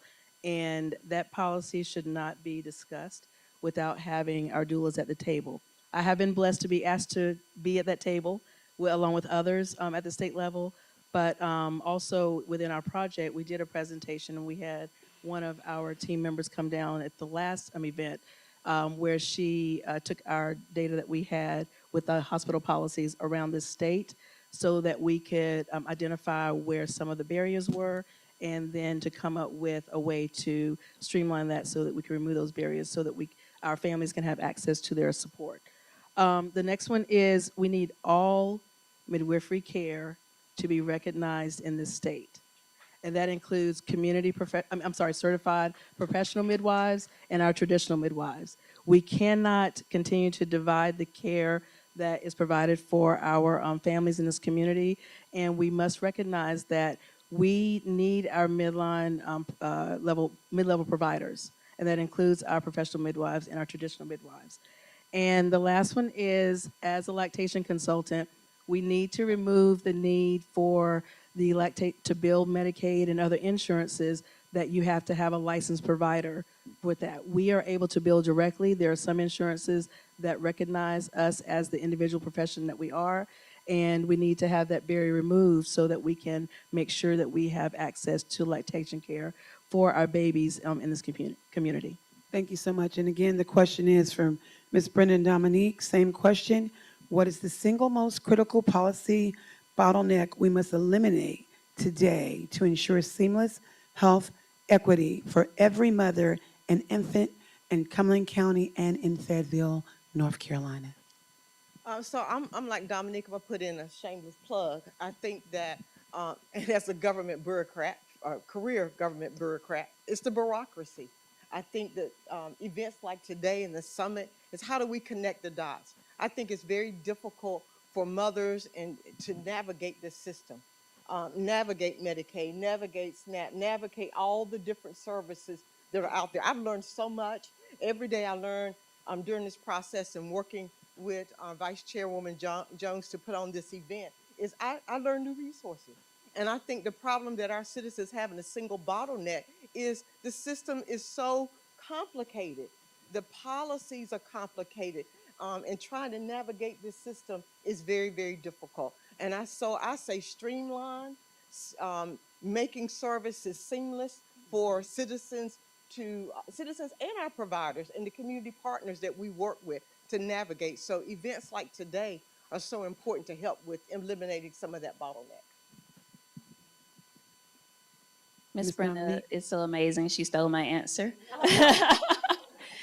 But it's making sure that all of our citizens have access and know what's out there for them, that is communicated and is easily accessible. Because if nobody knows it's there, then how can they assess it? So, And Commissioner Jones, can I say one other thing? Yes. You have to get engaged.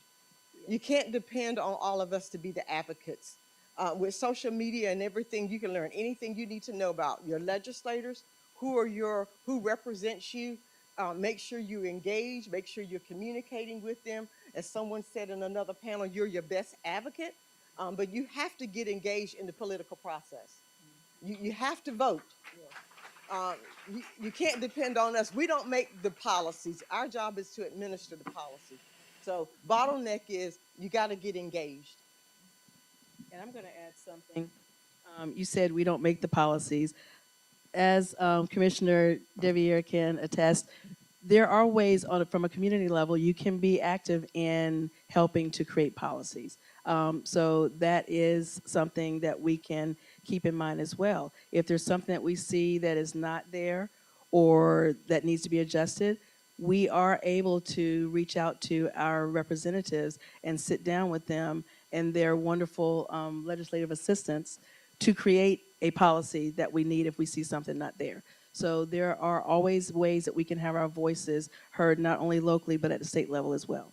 Thank you so much. And I have one last final question for all three of you lovely ladies. And after you all answer this one last final question, I would like for you all to leave and drop a gem of wisdom to each and every one of these women in the audience. So the last question is, to achieve excellent, true, systematic change, state policy, county administration, and local human services must operate without friction. So the question is, what is the single, whoops, sorry, I just asked that question. But I do have another question for you. That's what happens when you wear cute glasses instead of your reading glasses. That's what happens. That's what happens. I know I had one more question. Oh, here it is. You all give me one more time. And it is reference to, actually, it's one of the other bills that we want to discuss. So give me one moment. And hopefully you all can give your input. Here it is. Yes. Okay. I would like to know, when it comes to North Carolina House Bill 1172, Graham Act, I want you guys to talk a little bit about, we've already covered it a little bit, but I want you to also talk about, instead of just what is going, things that we need to improve, talk about, in this last question, what are some things that are already in place? Because, legislators, I know myself, I've been elected officials, it's very difficult, the choice of decisions we make. So I want you all to take the opportunity to talk about what are some things that are already in place, not necessarily resources, because we have that already coming up, but what are some things that the legislators have put in place that have been a positive effect? To get on the legislative state of things when it comes to our North Carolina legislators and our state senators, what are some things already currently in place that you feel our community needs to know about that is working effectively? Angela. So you said you added the piece of legislative. I do know what is already in place that is working. And I am going to give another shameless plug to the research that I'm doing with the UNC School of Medicine. So the bill that you mentioned, NC House Bill 1172, or the C.G. Graham Act, yes. And it came about from an experience of the maternal death of Ms. Graham. And so one thing is patient rights, tracking transparency, and accountability in maternal care. And the Cure for Mom project, the very name, and I'm going to have to pull my card because, yes, I've been on that research project for almost 6 years, but I don't know the acronym. But in that very acronym, A Cure for Moms is accountability for care through undoing racism and equity. And another focus of this bill is making sure to reduce racial and rural health outcomes. The Cure for Mom project is just my half of the county. We're in 16, my half of the state. We're in 16 counties. And that includes some of our rural states like Nash and Wayne and Johnston County. And so we have to make sure that we are getting our community-based doulas and addressing those healthcare deserts that we have. And some ways that we can do this is standardized referral pathways That's something that can really help. I just spoke at Cape Fear yesterday in talking about how to do a warm handoff that was more than just providing the resource guide. The resource guide is wonderful, but we have to have a way that we are doing a warm handoff so that our families, when they leave, they know what happens within the first 24 hours. I found out yesterday it's kind of a limbo land for our families. If they have a medical emergency, there's not an identified provider that they have without using the emergency room within the first 24 to up to 72 hours until they see their pediatrician. That's something that we need to address. So there are things that are in place with the work that we've done at the state level. We're going to bring it back down locally. Thank you so much. And Brenda, if you could just a little bit elaborate when it comes to being mindful of the time. This is great conversation. Yeah. But when it does come to the CJ Graham Act, that bill is 1172. Just give us a little bit of information, and then I'll have you ladies, we'll wrap it up from that. I'll have you ladies just give us some wisdom to leave for the day. So I think as it relates to the bill, we are constantly providing the support services. I think the thing that's happening at the legislature that is so important that will complement this bill is that there's a keen interest in funding for childcare. That is very important for a new mom, especially childcare providers that will take newborns. And so there is a focus regarding additional funding. There's a focus in supporting childcare. So we're very excited about that. We administer the childcare subsidy program in which we can assist with the payments for childcare. So we're real pleased with that. And would you like to add, Dominique? And if not, I think you can just let us know a few words of wisdom you want to leave with the ladies, and then we can say just a quick word from you all to do the same, and then it's our turn to exit.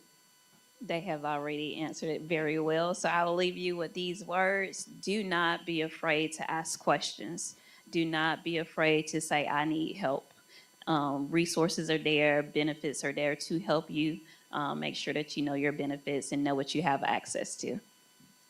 Mine is advocate, advocate, advocate. Get engaged in the political process. Vote, vote, vote. Make sure you understand what policies are impacting you, and make sure your legislators know your position. Do not be afraid to challenge the system. And for those, when you're challenged, please get comfortable being uncomfortable. That is the only way we're going to see change. It's even seen with our children. We don't call them growing pains for nothing. In order to get to the next level of anything that we need to do, we have to go through the difficult, challenging piece. But I promise you, if we get through that piece, on the other side is the change that we're all looking for. All right, all right. Let's give these beautiful ladies a hand clap. We will be exiting off this music as we get ready to start our next panel. Angela, I will ask you to stay put because the next panel, we are going to be talking about our lovely, beautiful babies and baby initiatives. DJ, drop that beat. Clap it up, ladies. Clap it up.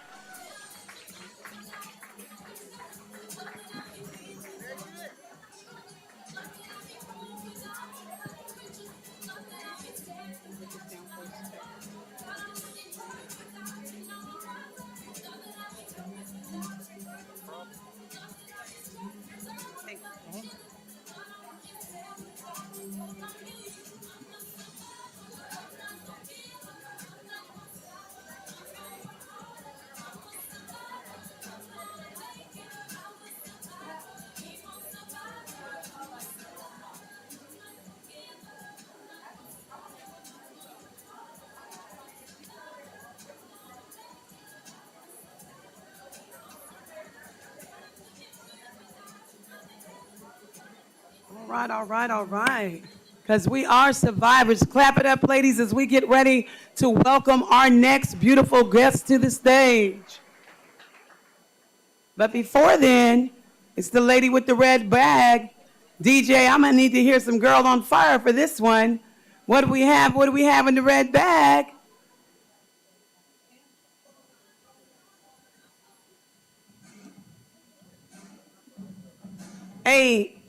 ASJA. Are you still in the house? Aja Austin. All right, let's give her a help clan. Is she here? She might have had to leave. I'm going to call her name one more time. Aja Austin. I hope I'm not messing that up. All right, we're going to go on to the next one. I know some people had to exit, but we appreciate you all. And the next name, Heather Boy. Boya, Heather Boya. All right, Heather Boya. All right, DSS worker. Cynthia Leaks, I know she's in the house. All right, DJ. Let me hear it for this girl on fire. I know she's on fire. President of the Broadell Watch Keep. I know she's always working. Come on up and get your prize. We got all kinds of gifts. Okay. It is time for our next panel. We have the lovely, we have, all right, yes, panel 4. Our assistant manager, she's also the interim director for the health department. Let's give a big round of applause to Heather Skeens, public health department intern, extraordinary assistant county manager. She will be facilitating this panel. I am going to welcome back Angela Malloy. Let's give her a hand.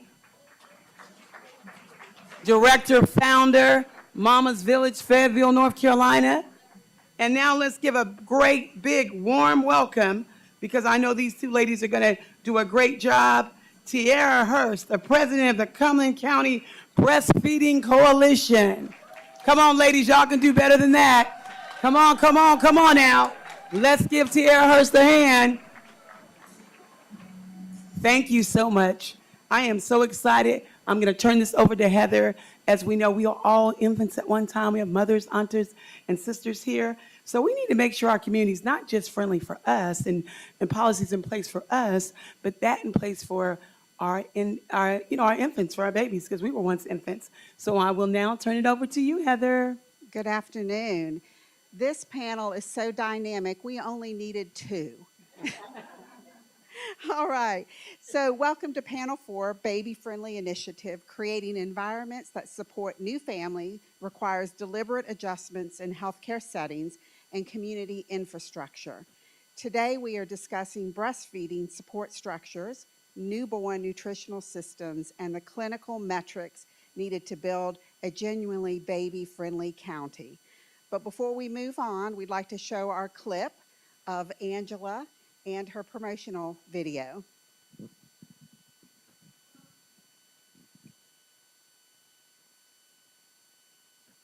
On August 18th, I will be on a panel discussing the Baby Friendly Community Initiative alongside panelist Tiara Hurst, president of the Cumberland County Breastfeeding Coalition.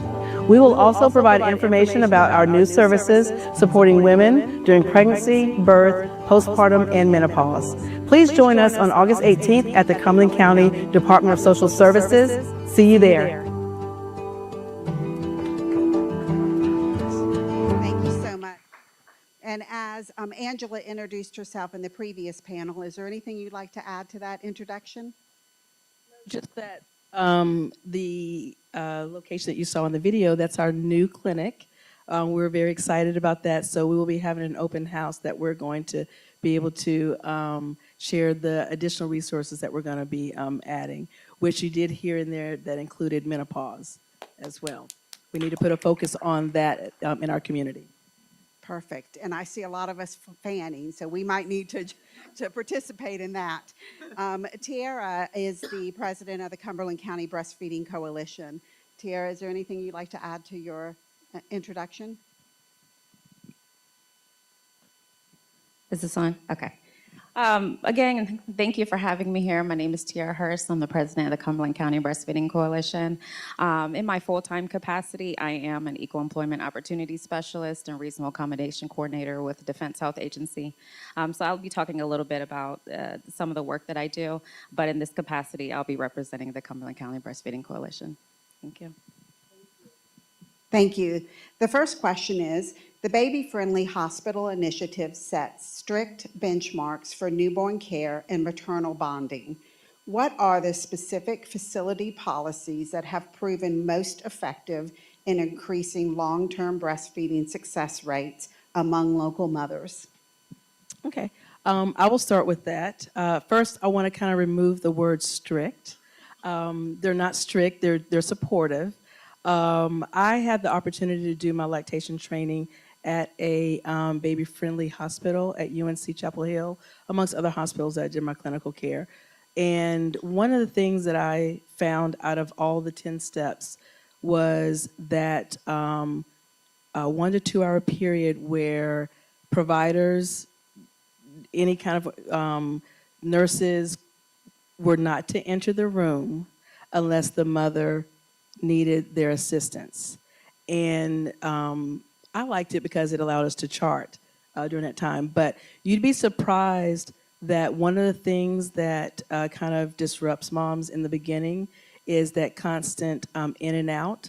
I know that different providers have different things that they need to do, but sometimes we don't consider that mom just needs a moment where the room is quiet, no one's coming in to do anything with the baby, do anything with her, that she and the baby can just, have that time. So out of those initiatives, I think that one's important. The other one that usually kind of scares everyone is really highlighting human milk as just the norm. It's not better, it's not greater, it's just the norm. And many people usually question, like, what does that mean? If I want to formula feed, I can't? No, it does not. It just means that you're not going to be the mom that I had to experience on my first day of clinical training, where there was a Black mom in there and she was not responsive to the providers to lactation. So, of course, they sent the Black girl with the big hair into the room. And I went in with the training that I've been given, and we got to connect. We bonded. She used to follow a page that I used to be on, Black Women Do Breastfeed. And so when I saw that we had some rapport, I saw formula sitting by her bed, but her chart said exclusively breastfeeding. And I felt that we had built enough rapport for me to ask her, so why do you have formula next to your bed? Because your chart says EBF, exclusive breastfeeding. She instantly tensed up, crossed her arms, and said, I'm sitting here trying to figure the same thing. And so what a baby-friendly hospital does is ensures that if a mom requests it, that need will be provided. But if a mom has not, they will prioritize supporting infant feeding that was chosen by that mom.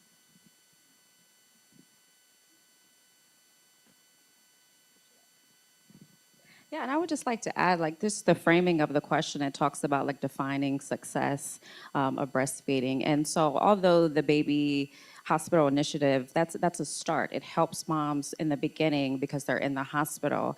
But what I really do appreciate is the breastfeeding friendly family framework that really encompasses community. What happens after discharge, right? So we have those conversations like, who is moms to call if she had a great latch in hospital, but then 48 hours after she's home, now there's something that's going on. She's having pain, she's having bleeding.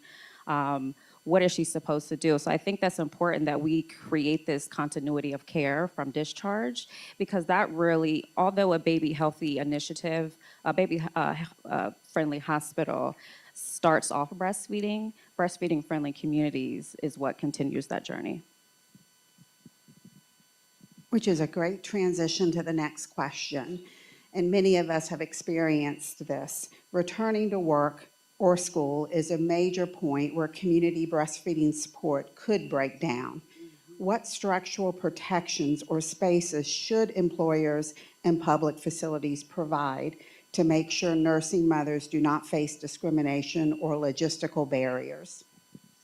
So I'll start with this just because my work kind of does this. So we do have several federal protections for lactating workers, right? So the first one is the Pump for Nursing Mothers Act, also known as the Pump Act, which requires employers to provide reasonable break time for lactating workers to express their milk. It also talks about the space to provide for lactating workers as well. So it talks about the space that should be a private, free from intrusion, a functional space, meaning that the mother or the lactating worker should not have to sit on the floor. It should provide somewhere that they can sit, a flat surface where they can put their pump, access to electricity so they can plug in and use the wall, the outlets, and storage capabilities. And although the Pump Act, it doesn't require employers to purchase a refrigerator, most places have refrigerators, right? And so it also allows mothers to bring their own types of cooling system to be able to store their milk. And another type of protection we have is the Pregnant Workers Fairness Act, also known as PWFA. And that's more of a reasonable accommodation framework for pregnancy, childbirth, and other related medical conditions, which can include lactation accommodations. So if I go back to the Pump Act really quickly, those protections are up to 1 year from birth. But with the PWFA, if a mother or a lactating person chooses to continue after 1 year, then they still can request a reasonable accommodation under the Pregnant Workers Fairness Act to continue to lactate. And so I do have to add, though, that just because we do have these types of protections, that doesn't mean we have alleviated barriers, right? So if we have a policy or if we have a lactation room, that doesn't mean that it's necessarily accessible. So we have to talk about the culture in the workplace. And so if we have a policy that says, yes, that lactating person can take a break, do they feel empowered and supported that they can actually take those breaks? Have we coordinated with their supervisor how often they can take these breaks and have somebody to replace them? Thinking about teachers, the agency that I work with, it's a lot of medical providers. So what are we doing for our surgeons? What are we doing for our nurses? How often are they able to express their milk and continue their supply? So where I want to add is, I'm glad you brought up on teachers, where this can look like in having a baby-friendly community is bringing that community lens in there. And so what we look to do is go into facilities and showing our employers and our systems how to become baby-friendly for their employers, for the community. One thing that I was instrumental in doing I believe about 4 or 5 years ago, is getting several of our school systems to be designated baby friendly. That was a unique challenge because a teacher can't just at a certain time say, "Oh, I need to leave the classroom." So what that care coordination looked like is we had to help that teacher identify 2 or 3 of her coworkers that would be willing to give 10 to 15 minutes of their class period that happened to fall around the times that milk removal needed to take place. It also was helping to support that teacher in providing that back to work plan to the principal in enough time so that there was conversations. I remember I had about 2 meetings with the principal so that we could come to a place where everyone was comfortable, the children were taken care of, but so was that mother. So that's gonna be some of the things that we're able to address as we're implementing the baby-friendly community. And just to add, that's not something that's going to happen in a year. This is probably a 3 to 5 year initiative because we have to address our healthcare systems, our school systems, our judicial systems, and make sure that our small businesses, our downtown businesses have a unique challenge as well because they don't always have a separate room. So we have to be able to come up with creative ways in doing that. Thank you. And as we wrap up this panel, can you give us some final thoughts on when families or mothers who choose not to breastfeed for personal reasons, can you just give us some final thoughts on the financial impact and how we can help mothers support when they choose not to breastfeed? So again, our care, even though I'm a lactation consultant, I also consider myself as an infant feeding specialist. And once we have followed the support of the mom and she has decided that she no longer finds that breastfeeding and providing human milk is what is best for their family, what we make sure that we do is we're connected and coordinated with our WIC. Taryn at WIC has been phenomenal. We have had to collaborate with her several times, and it goes back to what was mentioned earlier on a different panel. We have to be active in collaborating and getting outside of our silos and making sure that when the time comes that maybe our care is not fully what the families need, that we're able to transition them to what they need. So even though we don't help directly with their financial need, it is our responsibility to know what financial support is within the community and make sure that we're keeping a collaborated relationship with those resources. Any final thoughts, Tiara? Yeah, I just think that, breastfeeding advocacy is not oppositional to infant feeding goals, right? The goal is to feed our babies. And so that may look different for each family and what that looks like, but I think that there's a common goal there, and that we're not going to let a baby go hungry, right? But we want to support whatever is best for that family and the mental capacity and the capacity of that family in itself to support however they choose to feed their child. One thing I want to add is we support our families in making sure that whatever their choice is, that's whether it's in birth, infant feeding, or whatever, that it's an informed choice. So we provide the information for them, and then whatever that family uses or chooses to use that information for their families, we just don't want families to make a choice out of desperation, out of lack of access, or barriers that have been put in place. So if we can remove those, that is our goal in this community. Thank you, Angela and Tiara. All right, let's give it back up to these ladies one more time. Come on, ladies, we're down to our last panel. This has been some great news. This has been wonderful education. I know you all have learned a lot. We are down to our last panel, and our last panel is going to be divided into two. It's going to be a part one and also a part two. So our part one, we're going to talk about specialty resources. I see the lady in the back. She's coming. We're going to give out a gift, but we're going to have the lovely, honorable Judge Sherry Salomack. Let's give it up as she comes to the stage. Miss Kathy Greggs, as she comes to the stage, founder and executive director, Fayetteville Policy Accountability Community Task Force. Come on, ladies, let's come to the stage. And then we're going to have Demetria Murphy. She is a therapist and the founder and executive director of CRC Community Reentry. We also have Ada Allegrano, I don't want to mess that up, my apologies, owner of the Central Carolina Doulas. Come on up, ladies, come on up. Let me hear that music. Come on, ladies, let's give them a hand. And the facilitator, it's my privilege and honor. She has a lot of energy, Miss Tashika Smith Tucker. She is the wonderful coordinator of the Cumberland County Fayetteville Youth Council, and she's also the co-chair, and it's a privilege to serve with her. She is the co-chair for the Public Awareness Committee for JCPC.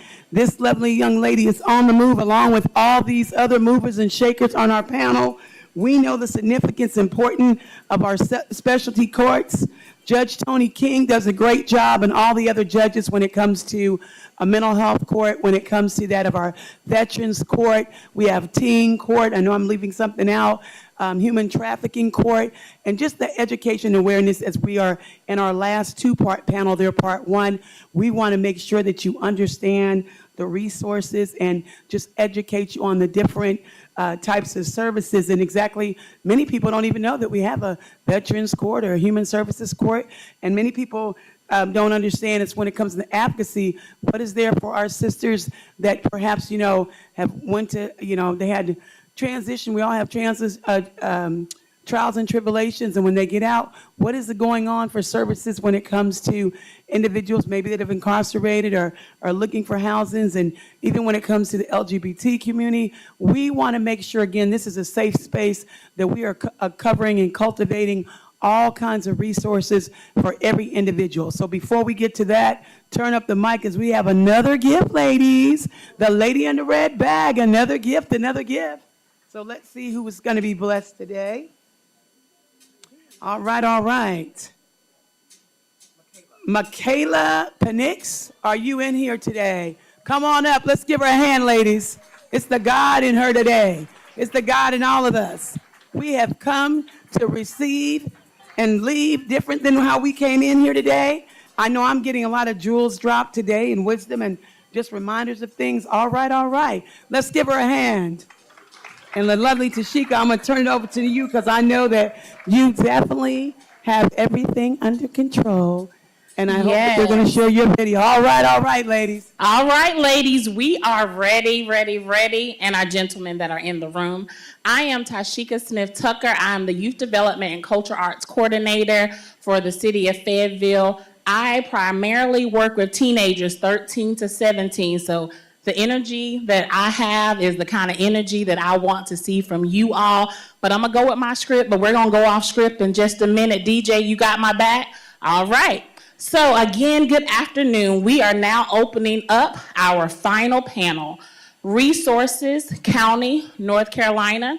This session has been deliberately organized into two critical parts to provide our citizens with a comprehensive navigation roadmap. Before we greet our panelists, please look at the screens for our promotional video highlight featuring an important messages from Honorable Judge Siler Mack.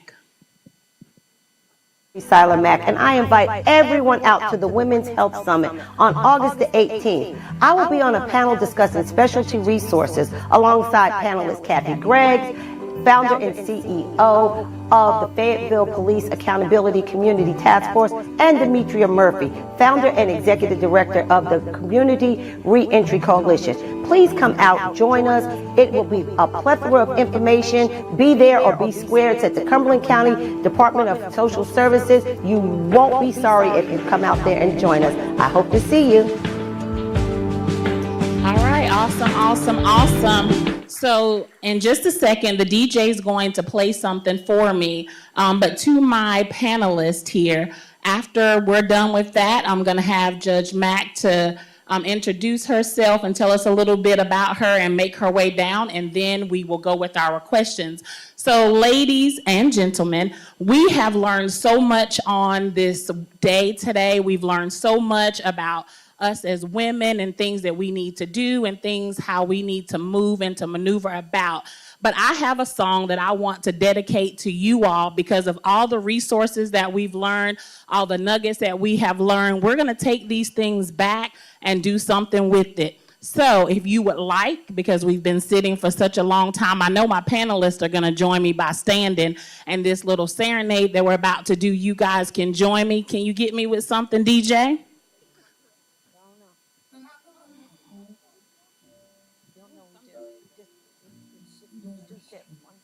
So y'all have all been through so much.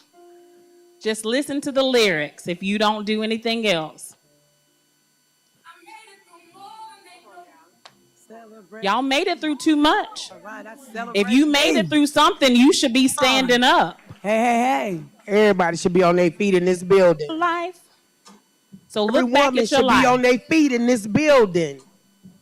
Every woman should be standing in this building. Because you carry so much day to day. Come on, God. Hallelujah. Come on, God. I celebrate. So y'all Clap need for to be yourself. clapping for Clap for yourself. yourself. Stand up and clap for yourself. Come on, y'all. Step. You deserve to clap for yourself. Remember, I work with teams. The fact that you woke up this morning, I somebody celebrate me. Celebrate you. What have you survived? We've heard some stories from our panelists.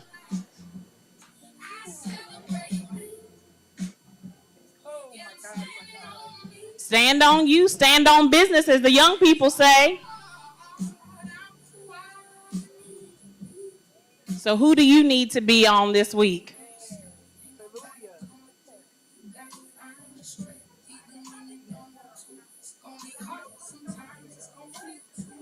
If it feels too much, these ladies have given you resources already on how you can reach out to some of them. You should leave here stronger than you started. All right, DJ, go ahead and start lowering me because they wasn't ready.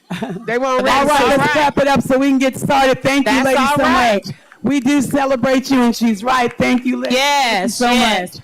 Thank you so much, DJ, for that. I just wanted to celebrate you all because you all have been through so much as a collaborative group. So my team here on today, they're going to introduce themselves, and then we're going to get right in. Thank you so very much. That was awesome. Because you're right. If you don't celebrate you and you don't love you, then nobody else is going to do it.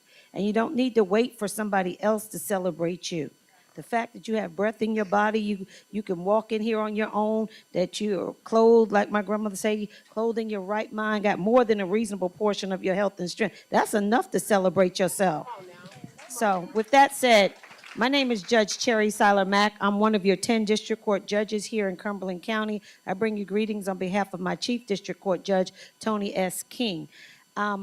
I have been on the bench for the last 12 years. Prior to that, I was a senior juvenile prosecutor for 22 years. So you absolutely know that serving and loving kids is my passion. I'm also an adjunct professor at Fayetteville State, where I've been teaching almost 30 years.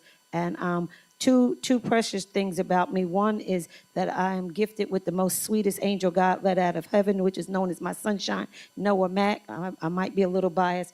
And then I'm blessed to still be the caretaker of my beautiful, gifted, powerful, anointed mother, Peggy Seiler, Minister Peggy Seiler, who will be 85 years old soon. So that's it. Introduce yourself. Hello, my name is Kathy Greggs. I'm the co-founder and CEO of Fayetteville Police Accountability Community Task Force. I'm also an Army combat veteran. Me and council member Sean McMillan started Fayetteville Police Accountability Community Task Force back in 2015 because of Driving While Black. We have looked up the stats to see that 43% of Black people here in the city of Fayetteville was being stopped, and it resulted in a citation or an arrest. And there's a documentary on that as well. And we still have that problem to this day. I'm also an HR manager at Special Operations Recruiting Battalion as a federal service worker. Good afternoon. It's a blessing to be here today. My name is Demetria Murphy. I am a current PhD student, and I am researching for my dissertation, African American adult males, employment as a barrier to mitigate recidivism within Cumberland County, because we know employment is one of the biggest challenges that they face.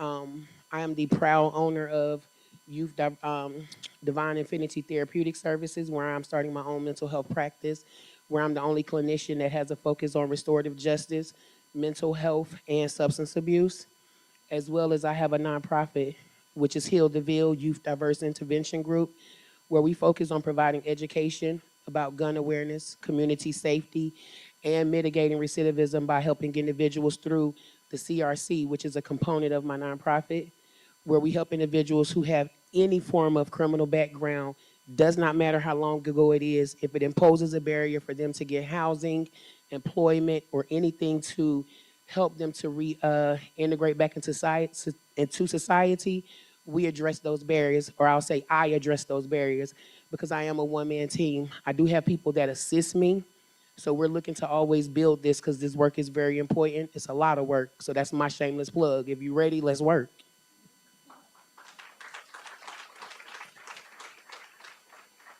My name is Ida Algren. I own Central Carolina Doulas. We work closely with families in and around Cumberland County and 10 counties. Many of the faces in the audience I've worked with across different counties and cross-agency training and so on. One of the things that we do partner with, along with Divine Doula Goddess for the last 2 years, is helping run the Community Doula Program for Cumberland County. That has been a privilege to work with families who are at risk, who are experiencing social determinants of health. And more recently, we've had some experience supporting families with working with open DSS cases and with the reunification as the goal. And we'll talk a little bit more about how we've helped fill some gaps as a community resource to them. I will just add, I also work as a fetal alcohol spectrum disorder trainer for NC Proof Alliance. That is bringing more education into FASD. We have a lot of attention to substance use disorder, but alcohol-exposed pregnancies is something that I train at the state level with OBGYN providers and others. And I also am a child passenger safety technician instructor for the state. And a lot of that is focused on reducing childhood injury and prevention overall. Thank you, ladies. We look forward to hearing these questions, and I just want to make sure that we do have a second panel. So They definitely will get started with these questions at this time. Thank you so much. Awesome. So you guys have gotten their information and what it is that they have to offer. So if we don't get through everything in this segment, you know how to contact these ladies. So first question is, legal and specialty court spaces can be intimidating for families facing crisis.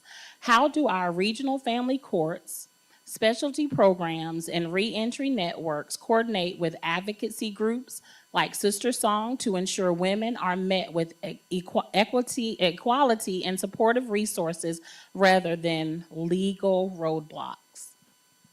One of the things I'll say is about our specialty courts, and we're fortunate to have the number of specialty courts that we have in the state. We have the most specialty courts throughout the state for all counties, so we're blessed with that. We have a great chief.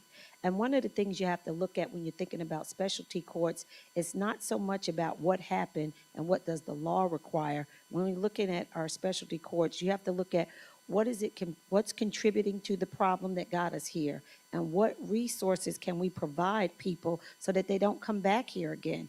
And so the goal is to help them at the end create a safe, stable environment where families can succeed even after court involvement. So our specialty courts do that, and to only address the case that's standing in front of us, and not address the family and the things that brought them through those courthouse doors, then we can't be surprised if they come back. We can't address what brought them in the courthouse. We have to address what services, what resources, and people can have resources, and we can tell them all of the resources all day long, but we have to make sure they have access to those resources. Do they have transportation? Can they get there? Can they get housing? So that's what our specialty courts do, and I'm glad that we have those. Okay, does anyone else want to address that from your team? Okay. Yes. So with my nonprofit, we actually provide resources for people that come out the detention center, or those that may do a crime or may have prevented a crime when they were younger, to continue on to reintegrate back in the system. We try not to use too much of the government resources, because we had personally did an undercover assessment with Cumberland County Resources, where we dressed up homeless and we went to these places to see if they offer funding. I believe Angelica Smith was a part of that. So we went to every place to see if we could get funding for housing, see if we can get funding for food. And some of the places was available. Some of the places asked for ID. Some of the places even asked, what did you do? So how we can help you? Questions like that. So this is why we provide resources as a non-government service, so people won't feel intimidated, which your question was, and they won't feel like they have nowhere to go. Because at the end, everyone in here is no better than anyone else, and do not pass judgment, because you shall be judged. Thank you. Well, just to add to that, so different for me, it's a collaboration. We have to, for myself, we collaborate with our partnerships, whether they're government and or state, right? And for me, it's not about the funding. It's about, are the resources available, and do they have the funding? Is it available? Let's utilize what we have available, right? It's coming non confrontational. We don't address conflict. We address collaboration. And so we come for that intimidation part is, we're going to walk in that space with you. Some people need you to guide them and hold their hands, because I met a man today, 57 years old, had been incarcerated for so long that he don't know what to do. So my program is, we're going to walk alongside of you with this. We're going to make sure you can read these documents and understand these documents, because the intimidation comes from the legal language. That's what we have to be clear. It's the legal language. When you're speaking a language that you do not understand, when we travel across the world, we have translators. But when you walk into a court system, there's no legal translation. And so we usually agree to things that we're not familiar with or understand.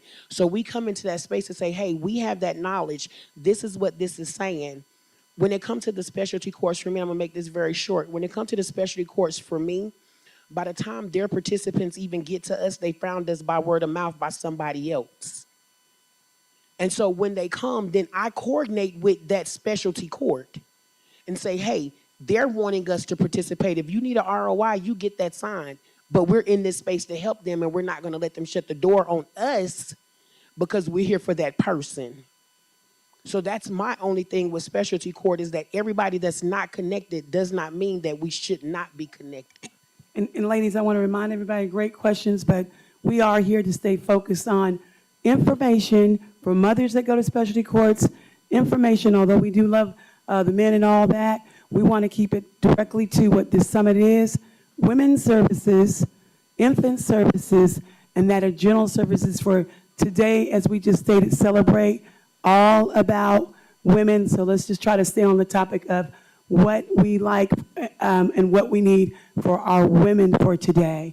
I just want to bring us back and make sure that we're mindful of that, because I don't want the ladies to leave without that big opportunity before the other panel comes. So today is strictly all about the women's services that you have, or the infant services. Thank you. Thank you, Vice Chair. So I think getting back to reproductive justice here, and also we don't operate within the court system as doulas. We are non-legal reproductive health advocates in the community. That is the same as if we work within the hospitals. We are not medical providers. We are non-medical, support, as my peer has mentioned in a prior panel. So when we start talking about reproductive justice and where are the gaps in our community with this, we have to, like Sister Song's focus and their mission, is they look within the BIPOC community, they look within the LGBT and trans communities. That's where their focus has historically been, to close the gaps on those who typically fall within that. One of the resources that we are in the community is just that we're working in that space, although not centered in that space, right? So some of our work starts drifting into that space because of the families that we're supporting. And the question is, where are the organizations out there where we can connect the dots? With us, our team, we are reflection of the diverse community that we serve. So if we do have a family that is LGBT, we have a fourth of our team who are LGBT, are of that community. I think it's very important that the organizations that are working in this space in the community are from that community as well. I love it. And our final question for this team is, what outreach methods are currently working best to connect neighborhoods directly to social justice networks, reentry pathworks, and legal protections? I would say that we need to make sure, and we do warm hands off, as it was mentioned in the last panel, and we make sure that my participants in Family Drug Treatment Court, which is what I do, trying to bridge the gap so these families can get their children back. After graduation, that's not it. We still remain as a resource for them, still making sure they have opportunity to housing, still making sure we can work with them with employment, still making sure that they have recovery and support, still making sure that mental health is taken care of, the parenting assistance, whatever documents they need, whatever health care, and whatever community assistance that we can give them. And so my team has all of those things. And when they graduate, that's not the end of it. Our doors, as I tell them, our doors still continue to swing on welcome hinges, because they are used to having to check in, having to be accountable, but still having someone in their corner. So we need to make sure the question becomes, what happens next? And our next is that we still are there to support them and making sure that they have access to all of the services that they need, so whatever brought them into the system won't return them to the system, and the children are returned to a safe and injurious-free environment, and they are back with their parents, because that's all they want. And so contrary, I'm going to give this seamless, but contrary to what everybody believes, that DSS goes around and takes your kids, I promise you, 95% of my social workers are out there fighting the streets, beating it to make sure these kids can get back home. So my social workers eat a lot. And so I tell these parents, and when the parents get that concept in their mind and they understand that and they work more with their social workers, it's easier for us to get their kids back to them. I gave trial home visits to a case that 2 years ago they thought would never happen. But we did that today because she finally got it. And we were here and we wouldn't give up on her. And that's what our specialty courts do. So just to kind of piggyback off of what Judge Salamak is saying, when we come in and we're working with individuals, first being mindful, I'm about barrier breaking. And so what barrier breaking looks like is my program, we do not provide assistance to any woman or anyone who does not have a justice involved past. I have to always let people know that because that population has its own set of things that they deal with. And it can become very mentally, emotionally, and physically overwhelming, okay? So we do not. So I don't have the one thing I don't do though is tell a person, we just don't help you. What I do say is, hey, we won't be able to provide you services, but let me tell you someone else who can. So I will provide them with an additional place to go. We just don't provide that service to anyone who does not have a justice involved history or involvement, okay? But with what she's saying, a lot of times because there's the stigma with DSS that yes, DSS comes in and take people's children. But we have to also make this a twofold mirror. We don't want to comply with things when we've allowed a situation to get too far gone. And so when we're working with these women and we're working with these families, we get them to understand what are the requirements that they're asking of you and how can we assist you with these requirements. The first thing is you have to change a person's thinking. If you don't adjust their thinking, you're not going to get a different result.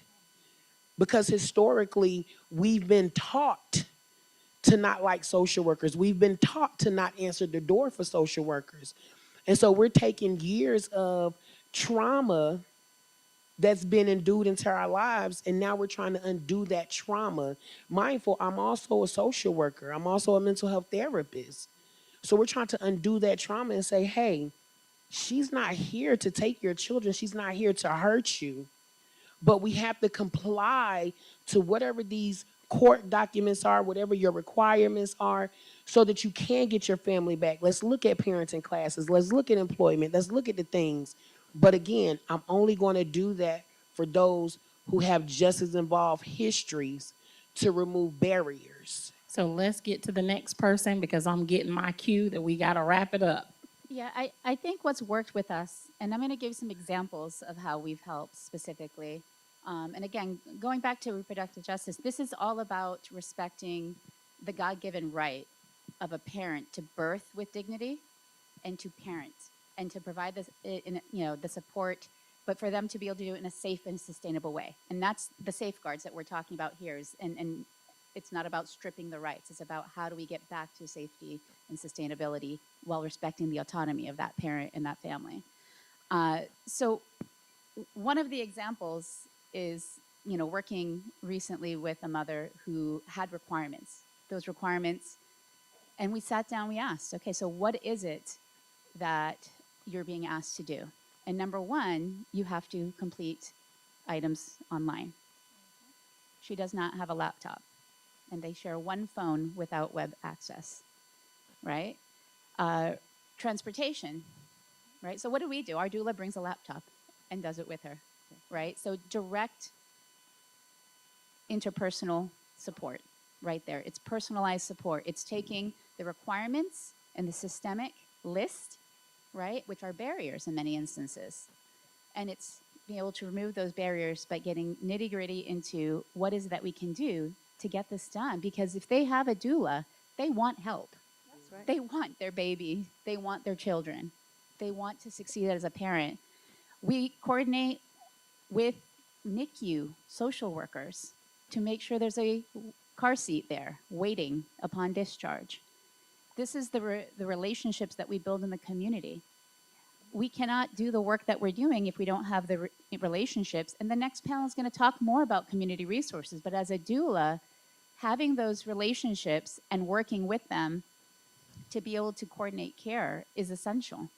So what I hear is connections and getting to know our families and the people that we serve. So thank you so much to this panel. We appreciate you. If you guys could give them a round of applause. Thank you so much. And as they exit the stage, we've got a new, so with the bag lady. Last one. Thank you, ladies, for sticking around. We have more and more. They got excellent resources. So we're going to give one more gift, and it's the next panel. Great resources. Jessica Bullock, please make your way to the stage, and thank you all for being patient. Tamara Morris, Miss Harmon, and Pamela Ferdinand, if you would make your way to the stage, we've got some great resources we don't want you all to miss out on. They will give you resources strictly for that of focusing on women and infants. Thank you for sticking around, and we've got one more gift, and I'm going to pull the basket.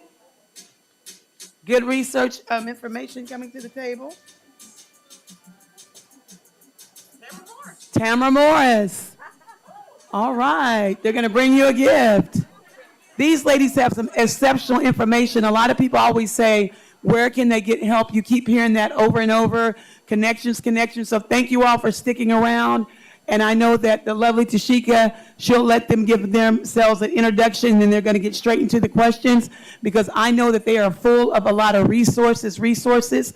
And I know that education is important, as you've heard that today, but definitely resources, what I know a lot of you came here to be able to give to your family and friends. So with that being said, I'm gonna turn this over to Tashika so that she can allow them to say some words for themselves, and they can get straight into the questions. Thank you so much. So if you all could just introduce yourselves and what department or agency you're with, and then we'll hop into those questions. All right, good afternoon, everybody. My name is Jessica Bullock. I'm the Division Chief of Medicaid here at Cumberland County Department of Social Services in our Economic Services Division. I have been with the agency going on 12 years now, mostly in the Medicaid arena. We offer programs such as Medicaid for pregnant women, Medicaid for infants and children, the most recent Medicaid program, which is Medicaid Expansion, which you might have heard some things about, which really expands access to Medicaid in our community. I'm also a mother of 3 under the age of 10, and I'm very happy and glad to be here today. Hello again, my name is Kanoe Harmon, and I'm with the Public Library.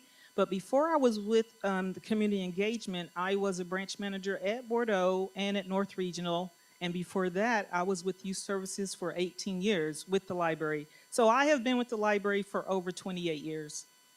And I'm a mother and a grandmother to 5 great grandchildren. Hi, I'm Pamela Federline. I'm the Vice President of Planning and Evaluation at the Partnership for Children. I've been with them about 7.5 years now, and actually come from a background in early childhood to begin with, but gravitated into public health and have a master's in public health education, as well as a subspecialty in maternal and child health. So I'm delighted to be here today, so thank you for inviting me. I am also a parent advocate on NC Child's Council, representing parents who have a child on Medicaid. I am mom second time around. I'm raising my 9.5-year-old grandson, whom I adopted, and I have war stories. I think I spoke to you when we had issues with what was going on after his adoption. So anyway, I'm really glad to be here today. Good afternoon, everyone. My name is Tamara Morris. I'm the Deputy Health Director at the Cumberland County Health Department. I oversee many of our community service programs, participate in some of our community-based initiatives and collaborative groups like the Breastfeeding Coalition, our Perinatal Task Force, and work with our teams through WIC and health education. I'm very passionate about education and resources for folks to have access to the things that they need. All right, so you all heard all the agencies that these wonderful ladies are with. So if we have to have a microwave session today, you guys know how to contact them. So first question, families frequently have to visit multiple offices to get help with childcare, clinical care, and basic nutrition. How are the Department of Social Services, Public Health, and the Partnership of Children simplifying the referral process so a mother only has to tell her story once? So I think the goal is really a no wrong door approach, right? So we want a mother to be able to enter through any avenue and be connected to the resources she needs without having to navigate that system all by herself. At DSS, we have a significant number of resources available online through epass.nc.gov. And they can actually access that right through their smartphone or their device. And of course, we know that not everyone has access to the internet through those resources. We are available here at the agency Monday through Friday from 7:30 to 5, 1225 Ramsey Street. So we offer programs like Medicaid and food nutrition and child care assistance. You can, like I said, apply online through your smartphone, so you don't actually have to navigate, our building and bringing paperwork and things like that. We can also access electronic verification of information. So most of the time, we can get your employment information and your citizenship information and things like that without having to actually contact you and ask for it. That hopefully helps, reduce those barriers for stuff like transportation and having to come down to the building. We also have a strong relationship with our public health department. They're our neighbors. And we collaborate regularly to connect our, shared customers with services. One program we have is called the Connected Care Program. And that is a program that actually connects families with a social worker who helps them kind of navigate these systems. So they're not doing it by themselves. They have that support and that one-on-one connection of somebody who's going to help them get the resources they need in a better way. And I do want to be realistic. We're not at a point in society where a mother will never have to share their story more than once. Every program has different eligibility requirements at the federal and state level, and that's not something that we can control. So there may be times where you're asked to provide information for one program that you don't have to provide for another program. And there's also privacy and documentation requirements that we have to respect for each program. So unfortunately, some of that is going to happen, but our goal is to hopefully have those professionals in place who can kind of give a warm handoff and help somebody navigate between all of the different programs and services that they need. And I just say ditto. All the things that she said are completely true. We navigate and help our clients navigate systems by remembering and emphasizing that there's no wrong door. You're making a referral to us. You send it to whoever's contact that you have. You have my email, you have her email. You send it to who you know. We'll figure out the rest. We'll help them to navigate the rest. We'll translate the rest. We also are utilizing technology systems that are available either here and being developed on the local level or things that are offered to us from the state. So we utilize NC Care 360, which is a referral-based tracking system that allows you to communicate with other outside organizations. So I can send a referral to another agency and say, here's this person's situation. They've given me the correct consents for me to tell you what's going on and make sure that you get connected with them. And we're tracking that so that you don't have to come tell that story again. So again, it's not obsolete and perfect, but we're trying to do what we can on the back end to minimize those barriers. And our final question is, so public spaces like our libraries or Partnership for Children, those are places that community programs sometimes go unnoticed. How are these systems being integrated directly as physical hubs for health literacy, resources, navigation, and early childhood support? So those that are on the library and... Well, we had so much information that I had to keep breaking it down and marking it off. But you guys can come to the library. We have 8 libraries. We're more than about books. We are trusted community hubs where people can access health information, community resources, and programs and events. For health literacy, our staff help patrons locate reliable health information. We help them navigate our online medical databases such as Medline Plus. We also connect them with trusted community services. I don't know if you guys know this. We also have something called a community brochure called the Crifton, and that is available online and in print, and it has information for food pantries, medical services, shelters, clothing assistance, and much more. We have a community navigator, and he has offices at all of our locations. And what he does, he meet with people that come into the library who have needs, and he get them the resources he need within the community. We started something called a community partner space at headquarters. And this is where organizations can come in and meet with residents to provide one-on-one assistance. Right now, we have Cumberland Health Net and we have Southlight. Cumberland Health Net, they coordinate intake for people who are experiencing homelessness. Southlight, they have outpatient for substance abuse and mental health issues. There's just so much we do. We also have health and wellness programs. We've got our upcoming hands-only CPR class. We do chair yoga. We do the popular line dancing. We have stress management programs. We've got healthy cooking classes. We partner with a lot of organizations for these programs. Like, for instance, Animal Services come and they do pet adoption. This is emotional support for the animals and for people. And so what I hear and what I understand, that the library is more than just picking up and reading a book. Love it, love it, love Absolutely. it. So from our last panelist that didn't get a chance to speak, if you could leave us with one way that you think that families should help to navigate resources. Sure. The Partnership for Children actually is a community convener, but we also have a lot of resources available in our building and within the community. We partner with the library. We partner with various entities like Fascinate You. We have Kaleidoscope Play and Learn, which is a parents' play group that's designed for children under 5 who are not in childcare, so formal childcare, to give them an opportunity to have some peer time with parents, but also for them to learn how to interact with their children. We also collaborate with the United Way to work with the Dolly Parton Imagination Library. Inside of our library, our lending library, we have some specific tools that are designed for adaptive play for children that need it, such as children on the spectrum. We have adaptive play kits and learning tools that can be checked out. Toys can be checked out for you to test with your children, which is an unusual thing. That's not something that I think you all have easily accessible, but that's something that you can do through the partnership. And we also have periodic events there. I think it's really important for us to also remember that we offer childcare identification support. We look at how to train people around quality childcare.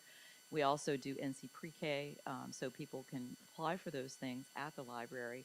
So one of the things we'll be looking at is possibility for our consumer education and referral to come in and train staff and or figure out ways to work with people in the library settings that you've mentioned. I think those are some really great things. Operationally, I think the really important thing is we have this great foundation we've already built with these agencies. We collaborate every quarter. We meet, we discuss what are things we need to be doing to break down systemic barriers.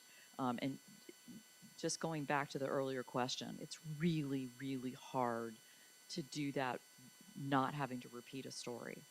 If you take the ideology of a doctor visit, right, and you have somebody that you see 5 different specialists, I see at least 5 or 6. So you can't tell your story once and have it communicated between all of them. So what we have to get better at generally is just being a connected entry point in the same ecosystem of support for people. So I love all of that. You guys have all given us some awesome, amazing resources. You've just given us an appetizer. So now it's up to us to go seek out the rest of the entree. So thank you guys so much for giving us that appetizer, and we look forward to the entree. Thank you so much for joining us. All right, let's give these ladies a hand. Give them a hand. And if you are a facilitator or a panelist, I'm going to need, as the music goes, for you ladies to come right to the right side of this stage. Ladies, let's give them a hand. They were our last panelists. But if you participated as a panelist or facilitator, please step right to the right of me. We're almost done, and thank you all for your patience.